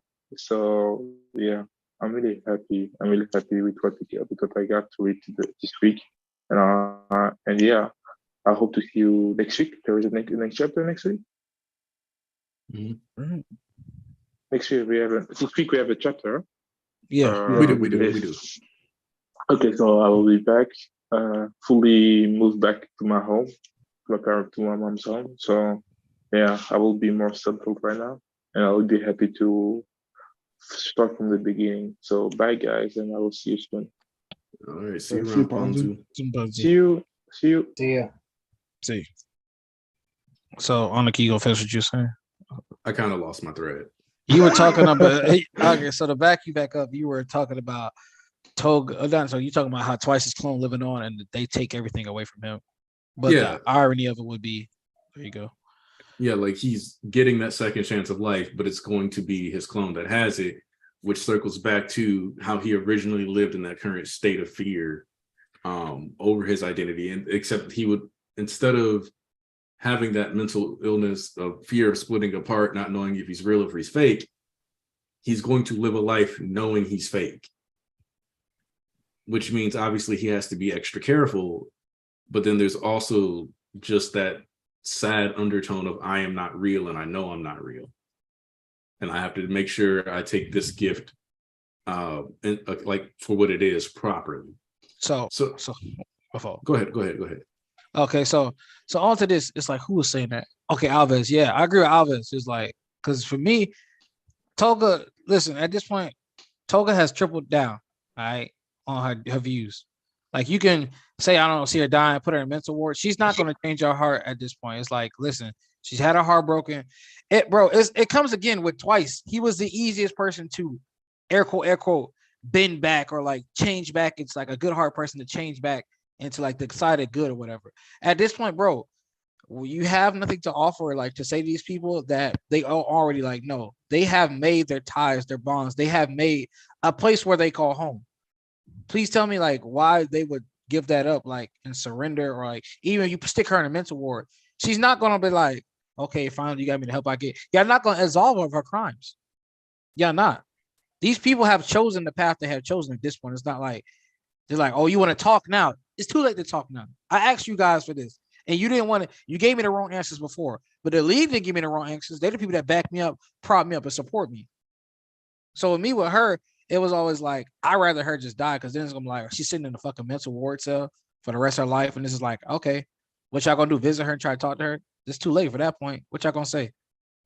Try to analyze her and her quirk stuff? My family is gone. The people she said my league, I went back to them after you rejected me. Because they care about what I got to say, who I am and how I feel. So my personal thing has been that the main League of Villains member that I expect to not make it is Shigaraki. I don't lean towards Dabi making it, actually. No, that nigga's dead 100%. My stance on Toga is actually I wouldn't be surprised if she died either. Okay, so I'm not. I don't, but I don't think that Toga being alive is compulsory towards Twice. In fact, I think that would highlight kind of the sadness of the circumstances, because the League of Villains trio that is consistently emphasized is Dabi, Shigaraki, and Toga. So them all three sharing this tragic finale of a fate, while Compress, Spinner, Twice get that second chance, because ultimately Spinner is a good, it's as sad as it is, Spinner is also a good political tool, right? Like, if you want to show that you don't want to mistreat mutants or whatever, you don't want to have, you know, these wounds perpetuating, then having Spinner be brought over to the, because like ultimately Spinner is trying to protect his friend, just like everybody else is. And if Spinner loses Shigaraki, that's a lot for him already. But you bring these people because, like, again, Spinner's the one who narrates My Villain Academia. Mm-hmm. And for me, again, like, we know that because the story starts off and it's supposed to be Deku's flashback. So and if you notice, like, most of the villain side stories, like when somebody comes in and narrates, it's like Twice or it's Spinner. We haven't really had, like, that I'm aware of, a chapter where, like, All for One is narrating or something like that. And, like, even at the war, you know, that's when the first time we get, like, real Bakugo narration, he's making fun of Deku. But those three dying and the ones who weren't the main actors or the main agents kind of carrying on their legacy in their own way and doing something. And the thing is that Compress can be one of the reasons why a Spinner clone gets to live. He can take a single clone, put it in his pocket, and then eventually skedaddle out of there because, you know, escapology, and we know he's supposed to be coming back. My thing is that when we talk about whether or not there's going to be time to focus on that clone or not, there's going to have to be some time spent addressing where these villains end up. So just like how we're going to have time focused on Gentle and where, like, Gentle's end of story, or we're going to have somewhere in there, even if it's not in the last, like, 10 chapters, something's going to explain the final plot point of Gentle. Something's going to hit that final plot point for Nagant. So all these characters are going to have to get their wrap up. And Horikoshi seems like the kind of person who's willing to put the time in to make sure all these characters get their wrap. And if he was willing to give Twice a death like that, and he was willing to spend this time on Spinner, he's going to make sure that these story arcs are complete. So we need to know ultimately what the focus and plan is, or, like, how he intends to, this is the wrap up, this is the end of the villains, this is where they go. I don't think the villains deserve a completely bitter, just total L ending. And I don't think Horikoshi thinks that, because he's constantly emphasizing that the villains are also human, and that cannot be, like, you cannot lose sight of that. So if we're going to really honor that theme of honoring the humanity, especially for somebody like Twice, even if he is living as a clone, Twice is, like, one of the most human characters in the entire series. That's also, this also connects to All for One's goal of wanting to be a demon lord. He sort of sees himself better as human, so you don't really have to feel guilty of exactly him dying, because he's just there to be evil. He's not evil anymore. That's why he's drawn always weird and sort of creepy, because, like, he's kind of become like his quirk. He's this weird thing now instead of really human. And I think maybe the end goal with Shigaraki, if not to appeal to that little boy still inside him, the Tenko part, if not to stop him from being a villain, maybe the overall goal will be to have him stop succumbing to All for One and renounce his humanity. I think he can still be evil and still be human in the end. And I think that's a more complex and more fitting conclusion to where like, yes, he did bad things. Yes, he was an evil person. But at the same time, bad things. Yeah. we all have those GTA periods where you just go on, like, a random rampage with, like, all the guns and whatever. Anyways, so yeah, I think I think he is going to end the series as the greatest villain, because remember, All For One has been doing jack shit. So I'm telling you, he's done he's done fuck all. It's like, and Horikoshi keeps kind of making fun of him ever since, like that. That's why, ever since Deku Soul arc, he just constantly keeps falling on his face because like he's not self-aware. He doesn't realize. He still got PTSD from All Might. Like, yep. Horikoshi was like, if you don't understand that All For One is actually a loser, let me help you out. He does not read. Like, purposely didn't read the rest of that topic. I knew how it was gonna end. I didn't read the last two. I didn't read the fuck you, bro. Fuck you, Yuichi. Bro, because it's like nigga was never really that. When I think about it, he was never really that nice. He was just a big ass nigga.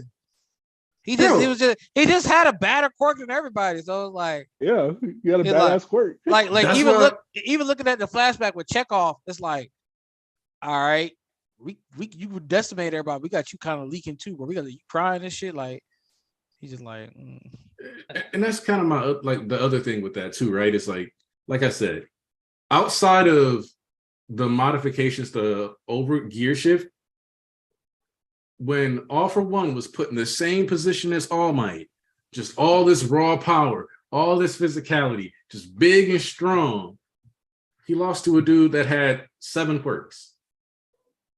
Got his ass beat. Like, he was getting his ass beat before that. Like, he got that first 5 gen kick and he was like, hey, yo. He was hold up. Did he get stronger? Yeah, that was all. That was like, off one ass. Off one was off. Well, that's so funny because like he thought Deku was still locked at like 45%. He thought this was going to be easy because he himself does not train quirks. He just assumed Deku was going to be like him and just use them very loosely. And because he only combines things that are super easy to combine. So like, first off, when he just like jumped at him and he was like, yeah, I'll just pull up and punch him. It was like, bro, like you have physical stats on par with All Might, which makes it extra ironic because if you remember, he was like, when this one gets angry, his moves get really simple. So I'll piss him off, have him run at me, and I'll just catch him and break his spine. Deku calmed down, and then he was like, well, I guess I got to just run at him. I don't fucking know. Hey, man, listen. It's like, okay, it's like, here's what he's done. He's played on easy mode his entire life. He set the difficulty as low as possible. He got every broken quirk he could find. He just kept stacking. He never really had an opportunity. Like, okay, not so much an opportunity. He never really had the incentive to really work at it. It's like when you really look at him, he's a really lazy guy. Like, he's just like, I doubt he's even as tall as he is because of, or muscular as he is because of training. That's just quirks. I told you, he's just a big ass nigga. That's all it is. He just fucking big and he cheat. Like he's tall and he can yeet other people's powers. That's it.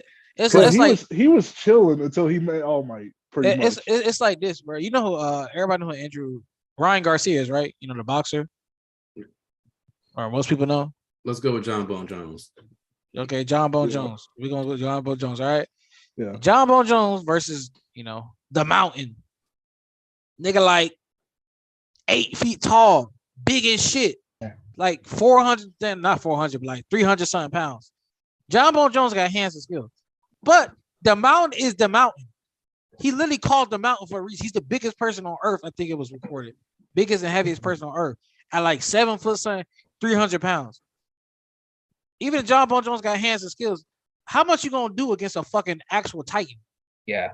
Like even if I got hands and skills and this like, if you seen John Wick, which I know Giorno has, like he fighting that big ass nigga. If it wasn't for them books in the library to beat the hell out of that nigga, it would have been a lot tougher. He would have died because like that's a big ass nigga. Like to really drive, because like somebody in the chat just said, when 3 times AFO fought someone with stats close to his and he gets folded every time. Bro, remember what Star did to him? Bro, here's the thing. Truly, the only thing that saved him was Shigaraki. Because one, without decay, where does he go? No, nowhere. He gets hit with the missile blast. Done. Yeah. Bro. In addition to that, you cannot convince me. Like, you can convince me that All For One started taking over as he took the quirk back. But for the portion where Shigaraki popped out when he was all falling apart, that was Shigaraki. That wasn't when Shiggy jumped out that bitch, that was all Shiggy. That was like, you cannot convince me that was All For One right there, because Shiggy, because All For One can't fathom being that injured. Shigaraki will be like, damn, I lost part of my hand. Let me grab your energy blast. See, that's the difference. That's the difference. That's the difference. That nigga Off One don't got that dog in him.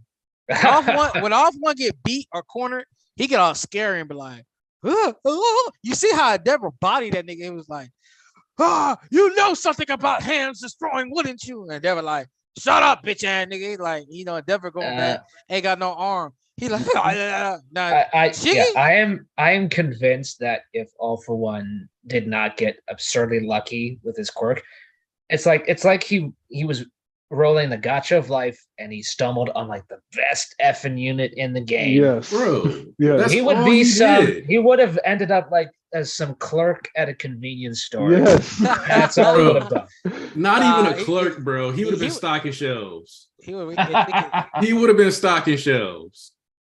That's no disrespect to shelf stockers, but like he would have been that one nigga on TikTok that the one girl posted and nigga start fiending over, be like, who's this hot nigga? Who's this hot nigga stocking shit like that? And they were like, yo, why'd you working there? Like type beat. That's what it would have been for that nigga. Because like, think about this. Every previous One For All user, let's be real here. Outside of Black Whip, because Gear Shift didn't used to do what it can do now. It wasn't like that at first. Yeah. It was nice, but it wasn't what it is. Them quirks, not even C tier, man. Like, Float is okay. Smoke Screen. Come on, bro. Try D tier. Bro, not even E tier. Tail is D tier. This is what I say. If N would have been a fucking chump if he didn't have the physical boost that All For One came with, One For All came with. Because it comes with a boost off your base. So it's like I'm using smoke, but it's just like if I was that nigga, I'm gonna use everything to my advantage.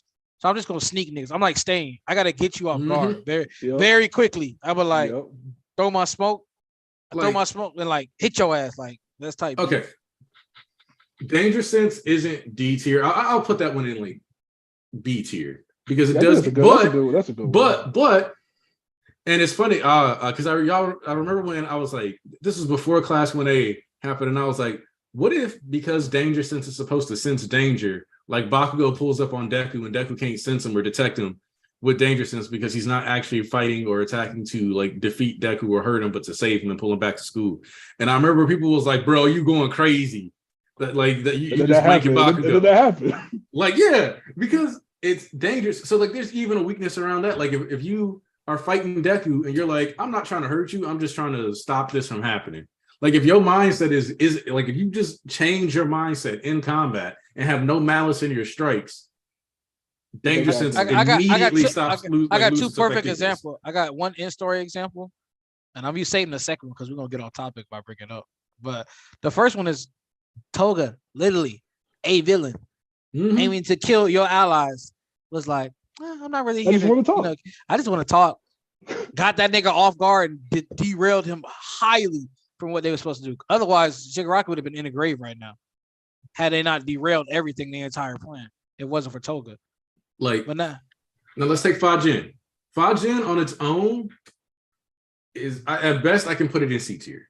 Like at best, I would have gave it a B. Really, I can't give it a B because you have to stack up basic human in it. Like it's not as powerful as like it is. Like because he has stronger than so it's like it's good because he has a One For All, but on its own, it's like a C tier quirk. You'll still get some cool stuff out of it, but it's one of those quirks that you would have to be like 30, 40, like 40 years old before you started really getting a lot out of it because of your body adapting to how much stress like your top tier charge ups are. You know what I'm saying? So it takes so long for that quirk to really reach its full potential.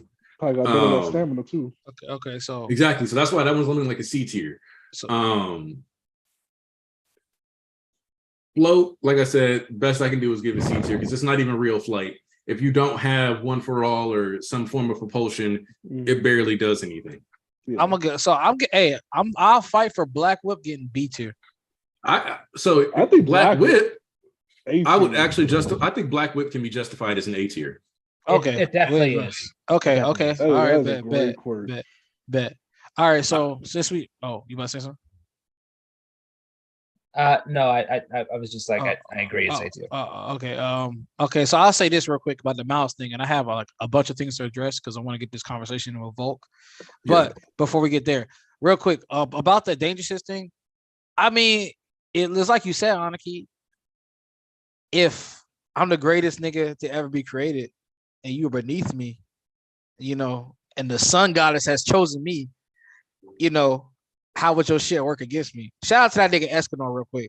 Your series ended up being mid, but that nigga, Esterosa commandment didn't even work on that nigga. He was like, how the fuck does this work? He was like, oh, I don't feel any like malice or fear to like you're beneath me, nigga. Nigga's like, I'm such a god that you're beneath me, nigga. I don't feel any like aggression or like hatred, malice towards you. That's why my quirk doesn't work because like you're a fucking What's wrong? Did you find a coin on the ground? That shit so fucking funny. I ain't never seen shit talking like that. That nigga felt different. But sliding on quick so I can get to the Volk thing because we need to have this conversation.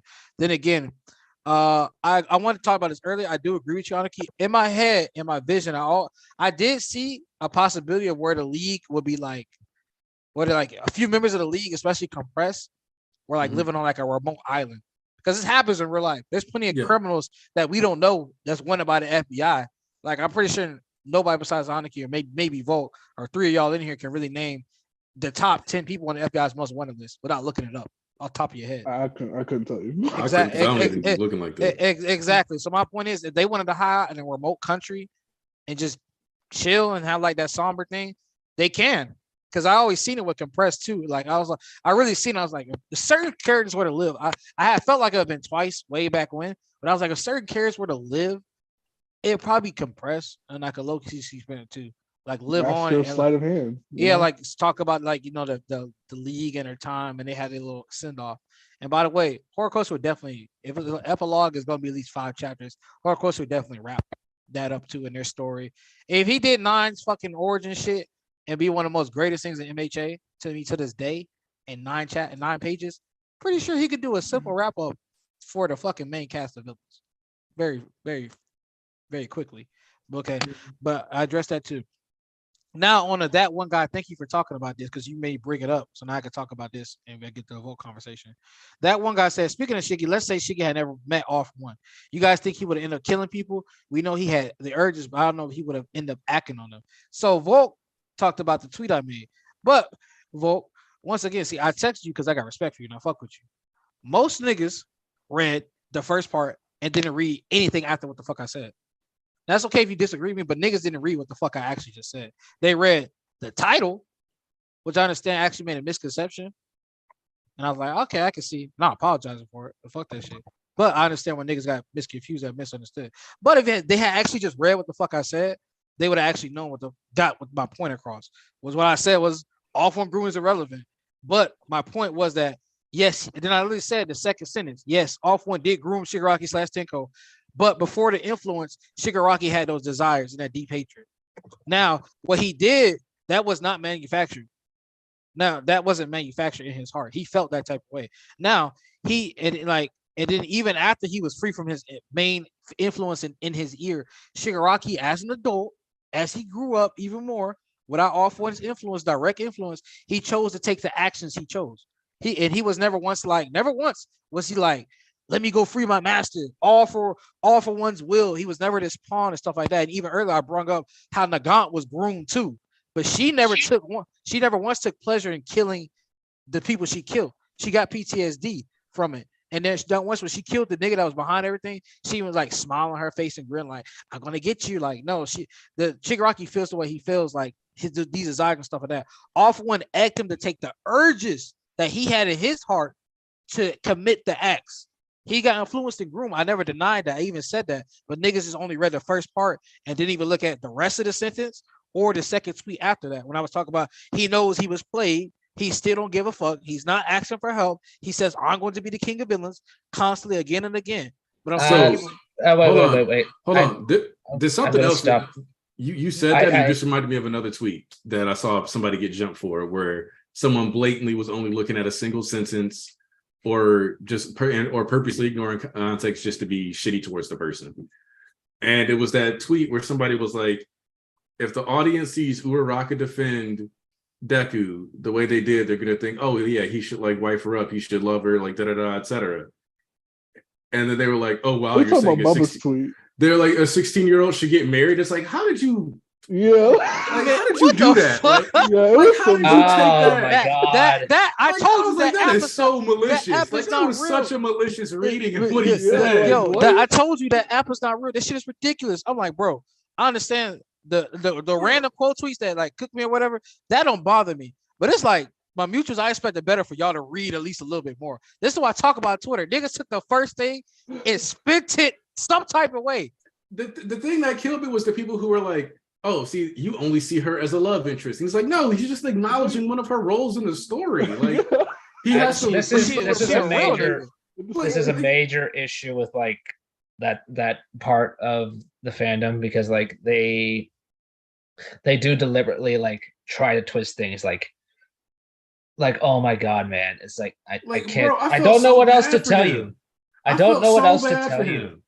It's like, it was like he's acknowledging like one of her roles. Like, it's like you telling me he needed to say Uraraka, the girl who's one of the main heroines, who's got her rivalry with Toga, who is also a love interest for Deku. That's the thing. Like, that's the thing with them though. They don't. They just want to pick apart like the most. Okay, like it's just fact. Okay, like she is the love interest. Okay, so what? And there's this weird correlation in fandoms that being the love interest automatically makes you a bad character. That's stupid. That's really stupid. Like, bro, I felt, and the thing is, I have Bubba muted. I like had to unmute him just because I unmuted him just to like properly see these quote tweets, because somebody was like, the quote tweets on this are real bad. And I was like, how bad? Because I was like, it can't be that bad. Like, he's too crazy. You got cooked for that. And I was like, yo, this man is getting cooked just for saying somebody with a romantic dynamic is going to be perceived as somebody that this person should appreciate in a romantic way. This is another thing though. Like, what? If anybody else had done what Uraraka did, there would be bottomless praise. But because it's her, and because she's the love interest, and because they secretly know it is framed as her being the love interest in its development, they don't want to acknowledge that. Because if they acknowledge that, that means they have to acknowledge that Deku and Ochako are getting together and none of their other bullshit is happening. Honestly, like they know. Like they clearly know. Honestly, nobody is that oblivious. They know what's gonna happen. They just keep refusing it because whatever. Yeah. I just wanted to, because like there's a lot of, because like, and well, I don't think you were moving in bad faith. I think that you just happen to like disagree on certain parts, just like Kendra said. But there's a lot of really, really, really weird behavior when it comes to just like malicious reading of what people say.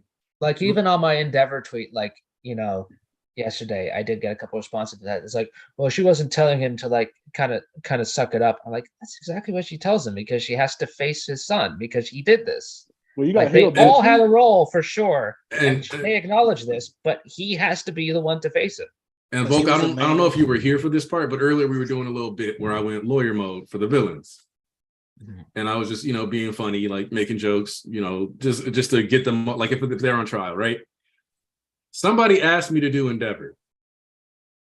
Why did I say no, Volk?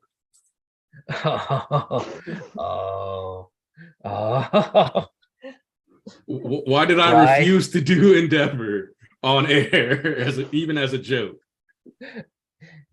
Well, because he's a very touchy character to talk about. So see, you see how even Volk is tiptoeing around, like saying, like, but he could go ahead and defend mass murderers and serial killers of a massive terror organization with no second guessing. He could go ahead and do that as even a light joke, but he can't defend. Izzy told a rope. Okay. I mean, who knows? Who knows what's gonna take? Who's gonna take like a 20-second clip out of context and be like, "Oh my God, what is he saying?" That's exactly what he said. That's exactly what he said. We said that's exactly what we said. And Bulk. Again, when I made that tweet, that was my point. Niggas took that title and they ran with it. Nobody read the second thing because even I was arguing with Charlie for 2 seconds. So she was like, "So you're saying he didn't get groomed?" And somebody else agrees, like, "Yo, this like he's saying he didn't get groomed." They were laughing. I was like, I think East, the only thing I really disagree with you about was that Shigaraki doesn't want to be saved. I think the tragedy behind Shigaraki that makes him a more potent villain is that deep down he really does want to be saved. But he's so used to being used and discarded and cast aside that he basically feels he has no recourse but to keep indulging in his villainy, while at the same time regressively enjoying it more and more and more because it gives him that short-term satisfaction. Almost like drugs. Like people take drugs. Yeah, that's their own happiness. Yeah. What is he pointing to the camera? Speak so we can see you on the key. No, I was showing something to my lady. Don't worry. Oh, okay. I was showing her the Undead Unluck cover page for Fuko versus Void. Well, I can't wait to see that. But Volk. So once again, basically, you saying that Shigaraki is still responsible for his actions because that's what I said. Even before, it's not off one that was in his ear that said "kill your family." He did that, and he was narrating from NBA and said, "Yo," in my heart. And here's another thing though. In Buddhism, which is one of the leading religions in Japan, along with Shintoism, killing your father is a one-way ticket to the deepest level of hell. That's what Shigaraki does. Like the rest of the family, that was like accidental. See. That's one thing. That's exactly what I was gonna say. Everybody, he had remorse for his mom and his sister, but even in the 270 when the revival happened, he was dead for a second. He was like, "Yo, Hannah is cool." He was making amends, basically, so to speak. He with his mom. His dad came back. He didn't once try to feel like vulnerable or like, "Oh, I did this and I'm feel bad." No, he was like, "That's smart. Funny." It's funny when you think about that. It's like he's like in his little limbo space for like however long, and then he's like, "Oh yeah, fuck my dad." Literally, that's that's my point. And it was like on site. It was like, I'm not saying. People try to misconstrue a few of my mutuals. They would try to misconstrue like assholes. Like I was like, nigga, I didn't want to say that like he meant to kill his entire family. The specific panels I posted is when he had the urge to say, "Feel me at Madden SCs, I killed my dad." When he talked about wanting to kill the niggas that beat him in the alley, and then I posted even for the post off one influence shit. Off one didn't tell him to go cut overhaul hands off. He did that on his own. He was laughing. He was like, "Oh, that horror you putting, it's not mine." Talking shit to this nigga. That had nothing to do with like also room. Like, well, maybe it did, but at the same time, that was his actions he took. I want to build on this real quick, East, because there's another thing important about the him going to kill the villain scene. He's like, "Why are you fretting? Why are you doing this? What do you want to do?" He didn't say, "Hey, you want to go kill them, right?" He said, "What is it you want to do?" Then don't deny yourself that. Like Shigaraki said, "I want to go kill them." That was my point. The desires that are in his heart. Yes. This is also why I think I'm starting to think about the theory about All For One giving him the quirk. I'm starting to think he did not give him the quirk, and he merely approached him with the intent of giving him one, and then realized he already had one, and that would explain the "he was born twisted" line. That's my thing too, and that's. I would like if that's the case. Please be the case, because giving him the K ruins everything. I promise. Because my thing is that, you know what, I wouldn't be surprised to find out.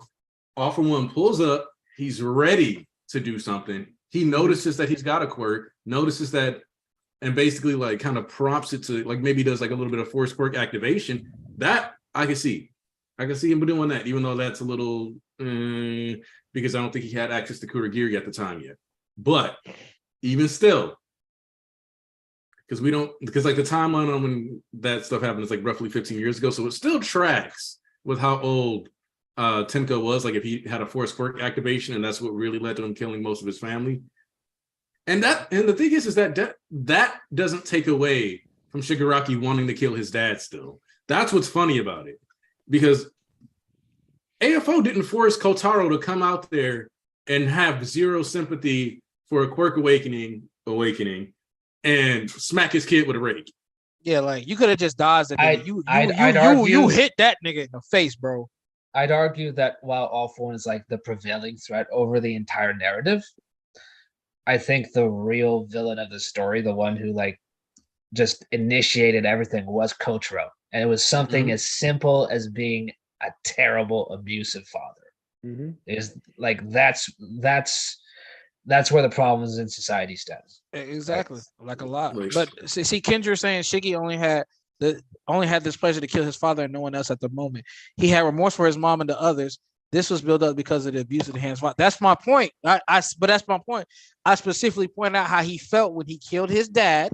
That was one of my pictures, and then just like at the itch was gone. Then I pointed out after the influence All For One, the overhaul cutting thing. Like I literally used screenshots for specific moments, not just everything with his whole family's death. I used it when he killed his dad, and like other moments like outside of that. That's why I was like, "What do y'all like?" And then I There's even also said like, something else that I want to highlight. Whenever we talk about yes, objectively Shigaraki has grooming, but the grooming is genuinely, and this is the part that I strongly agree with East on, it is not the most important detail of Shigaraki's villainy. Thank you. And the reason for this is that Horikoshi has directly told you this already at least 2 times. You know what he said when he was telling you this? It started in this house with a grain of hate.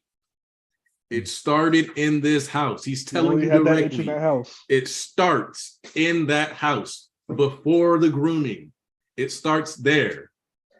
And also, like, let's say even if All For One like barred heroes from like going to rescue Tenko, all those civilians did absolutely nothing. That's why he also like he fixates on like that old lady who should be like a kind caregiver, right? She should be, and she sees his face and she gets scared. She's like, "Oh, somebody else." Shouldn't even call the police or heroes. And that's thank you, Kugasaki, my favorite Kugasaki. Welcome. That stayed with him to the point like she manifests on this like weird crab hand. It's like she kind of becomes representative of like society not even helping it. It's like what happened in the house was one thing, but I think what really cemented it was him walking through the city and absolutely nobody. Grown folks too busy rocking out. I'm on my way to work. Hey man, you want to get the new Call of Duty? No.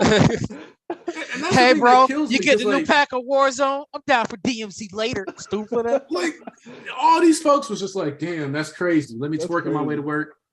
Wow, throw it back. Like you had like random women walk past, hot girl shit. He gonna fuck with my aesthetic. Like God, you have people from all walks of life, like just damn. Nigga play your boy role. That is one down on out kiddo. I can back. You know how like you know how the garus, like you know the Japanese girls that pretend they darken skin in the man. Yeah. Can you and you know how sometimes they be speaking English and shit? Imagine they walking past it's like and they just like, oh, that is so nasty, little boy, creepy. I'm like, what the fuck, bitch? Is that blood? Y'all deserve to die. Shigaraki's going to go after the Gyarus first.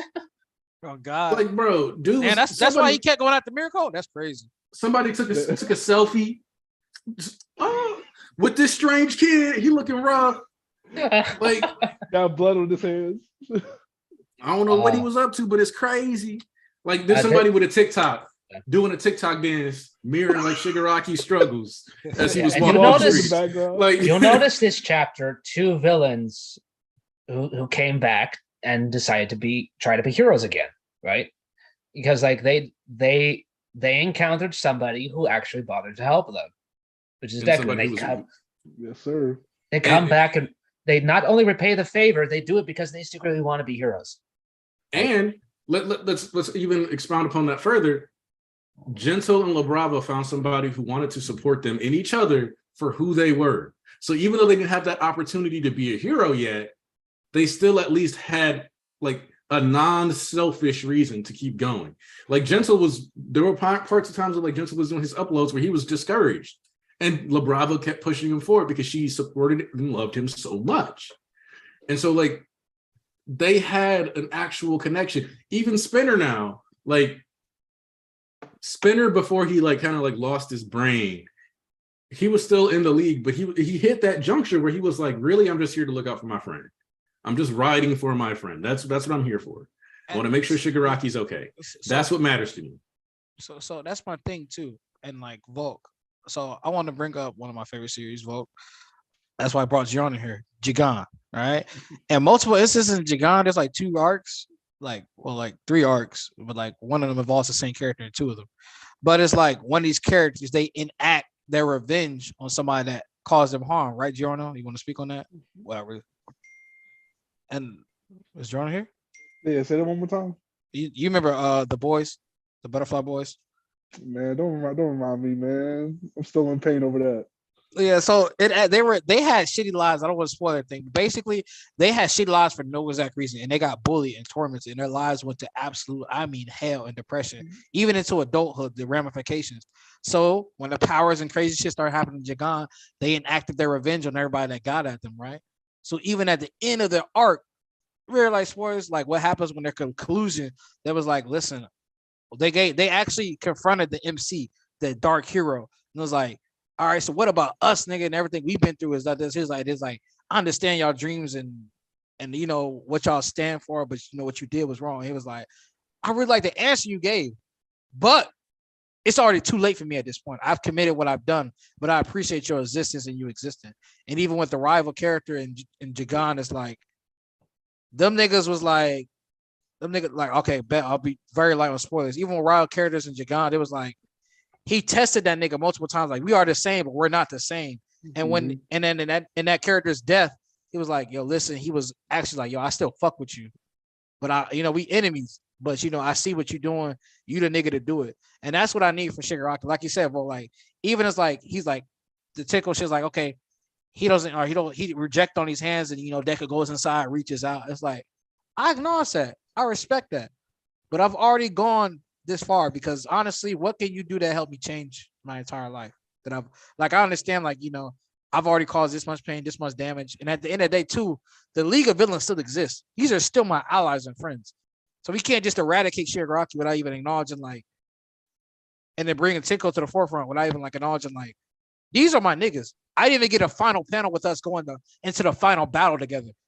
I should have at least been owed that if I had to struggle in this much, this, that, and the other. And I would get a round table with my niggas before we go into the final battle and we all lose and die or whatever the case may be. Our future, whether we lose, whether it be dying or prison, whatever the case may be. I didn't even get that with my niggas. No round table with my crew. And then Deku's just supposed to resolve that and this, that, and other. Because there's times I've seen characters be somewhat remorseful, acknowledge yo, you a good dude, but I gotta do what I gotta do. I could spoil Rush Hour 3. His brother was like, yo, I got you, I saved you. He was like, appreciate that, Lee, but it's already too late for me. He accepted his death. And Black Panther, he was like, that was the rawest line to me ever. Even my ancestors realized that death was better than chains, shackles. And once again, Shigaraki, once cornered, has that dog in him. Even if Deku reaches out their hand and still, bro, I made the choices I made. Appreciate you. You might be a real hero, this, that, and other, but I've already gone too far at this point. It's just that acknowledgement that we need. It's just acknowledgement from Shigaraki, but Deku was actually the kind of hero that he needed all that time. Oh, that's why I expect. This is another thing I forgot to mention. I expect Shigaraki to have a death similar to Nagant's death, or how she went out. I expect Deku to reach out and for it to kind of be a death through acceptance type. No, unfortunately, I will not be going forward type of situation. But I want to leave the discussion off on that note because my sister's gonna be here soon, and I haven't started cooking yet. So I'm gonna make some elite burgers. Maybe I'll post them online. I don't know. We'll see. Ain't gonna give us none.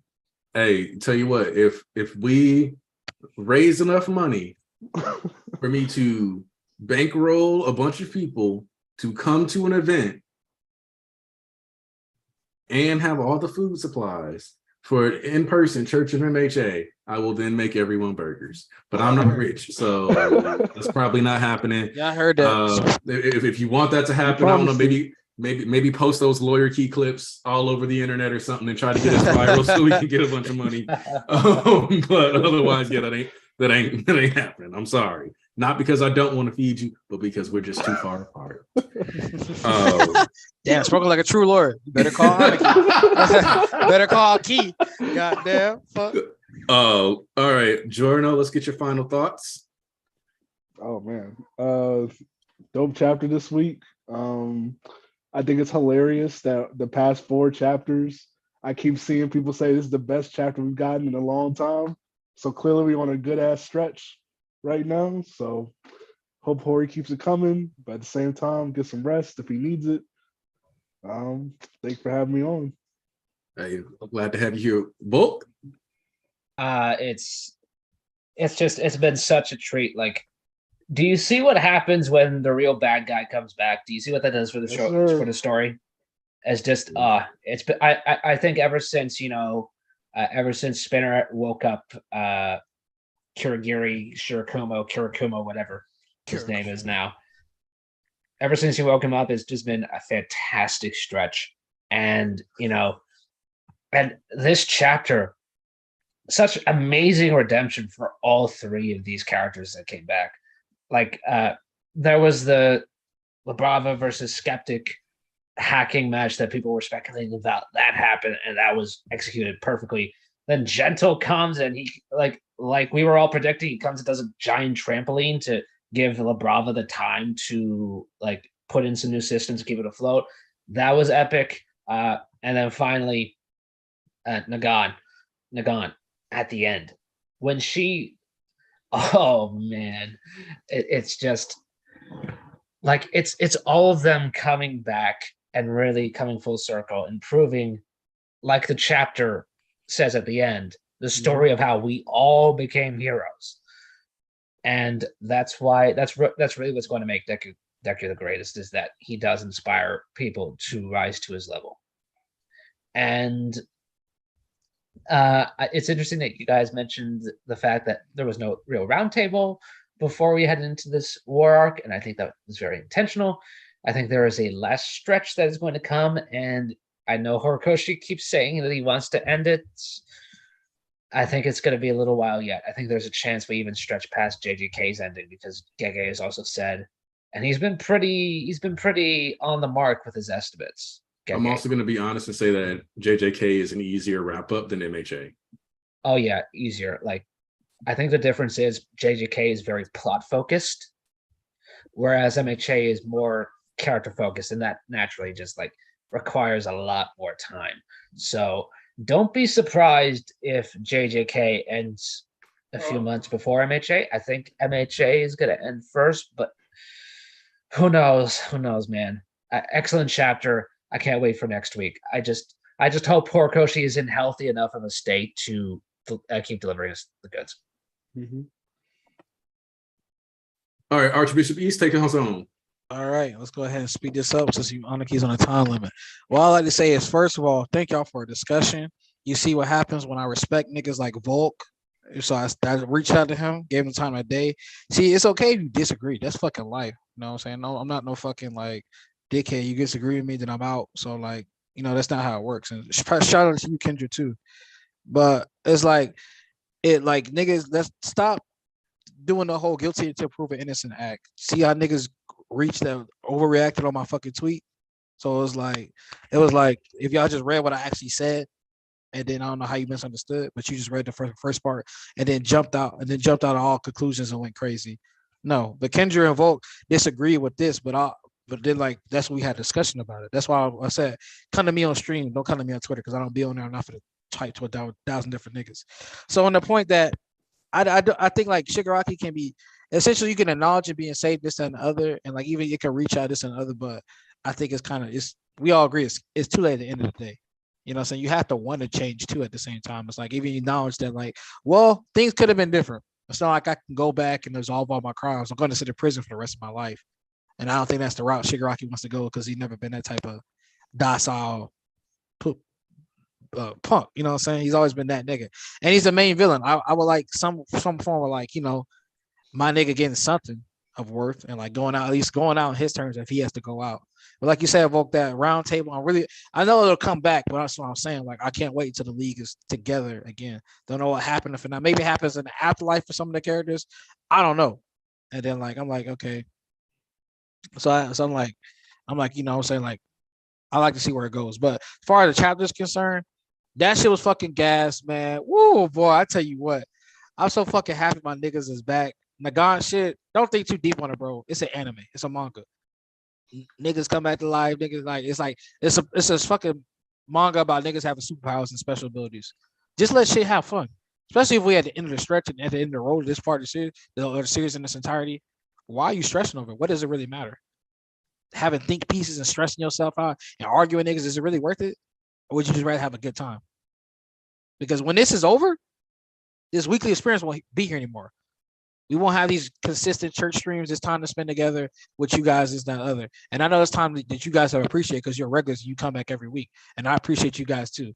So once again, I can't thank you for the love and time and that you spent in partying with us. And I couldn't ask for a better group of people to be here with every single week. That includes the audience and my cast members. So once again, you guys, thank you for coming to the Church of MHA. It's been an excellent ride so far, and I hope we continue to keep having fun and keep making love. And I hope you guys have an excellent week.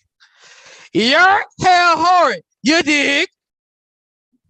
All right, y'all. I appreciate everybody that came through from Archbishop East, Bolt, Giorno Giovanna, Tarnish, BG, Ponzu, everybody that came through. Hey, look, it's never as quick as it's supposed to be, Tyler. You already know. So, but got love for all of y'all. See you next week. I'm going to wrap this up here. Y'all stay blessed and happy, and we'll have some good chapters.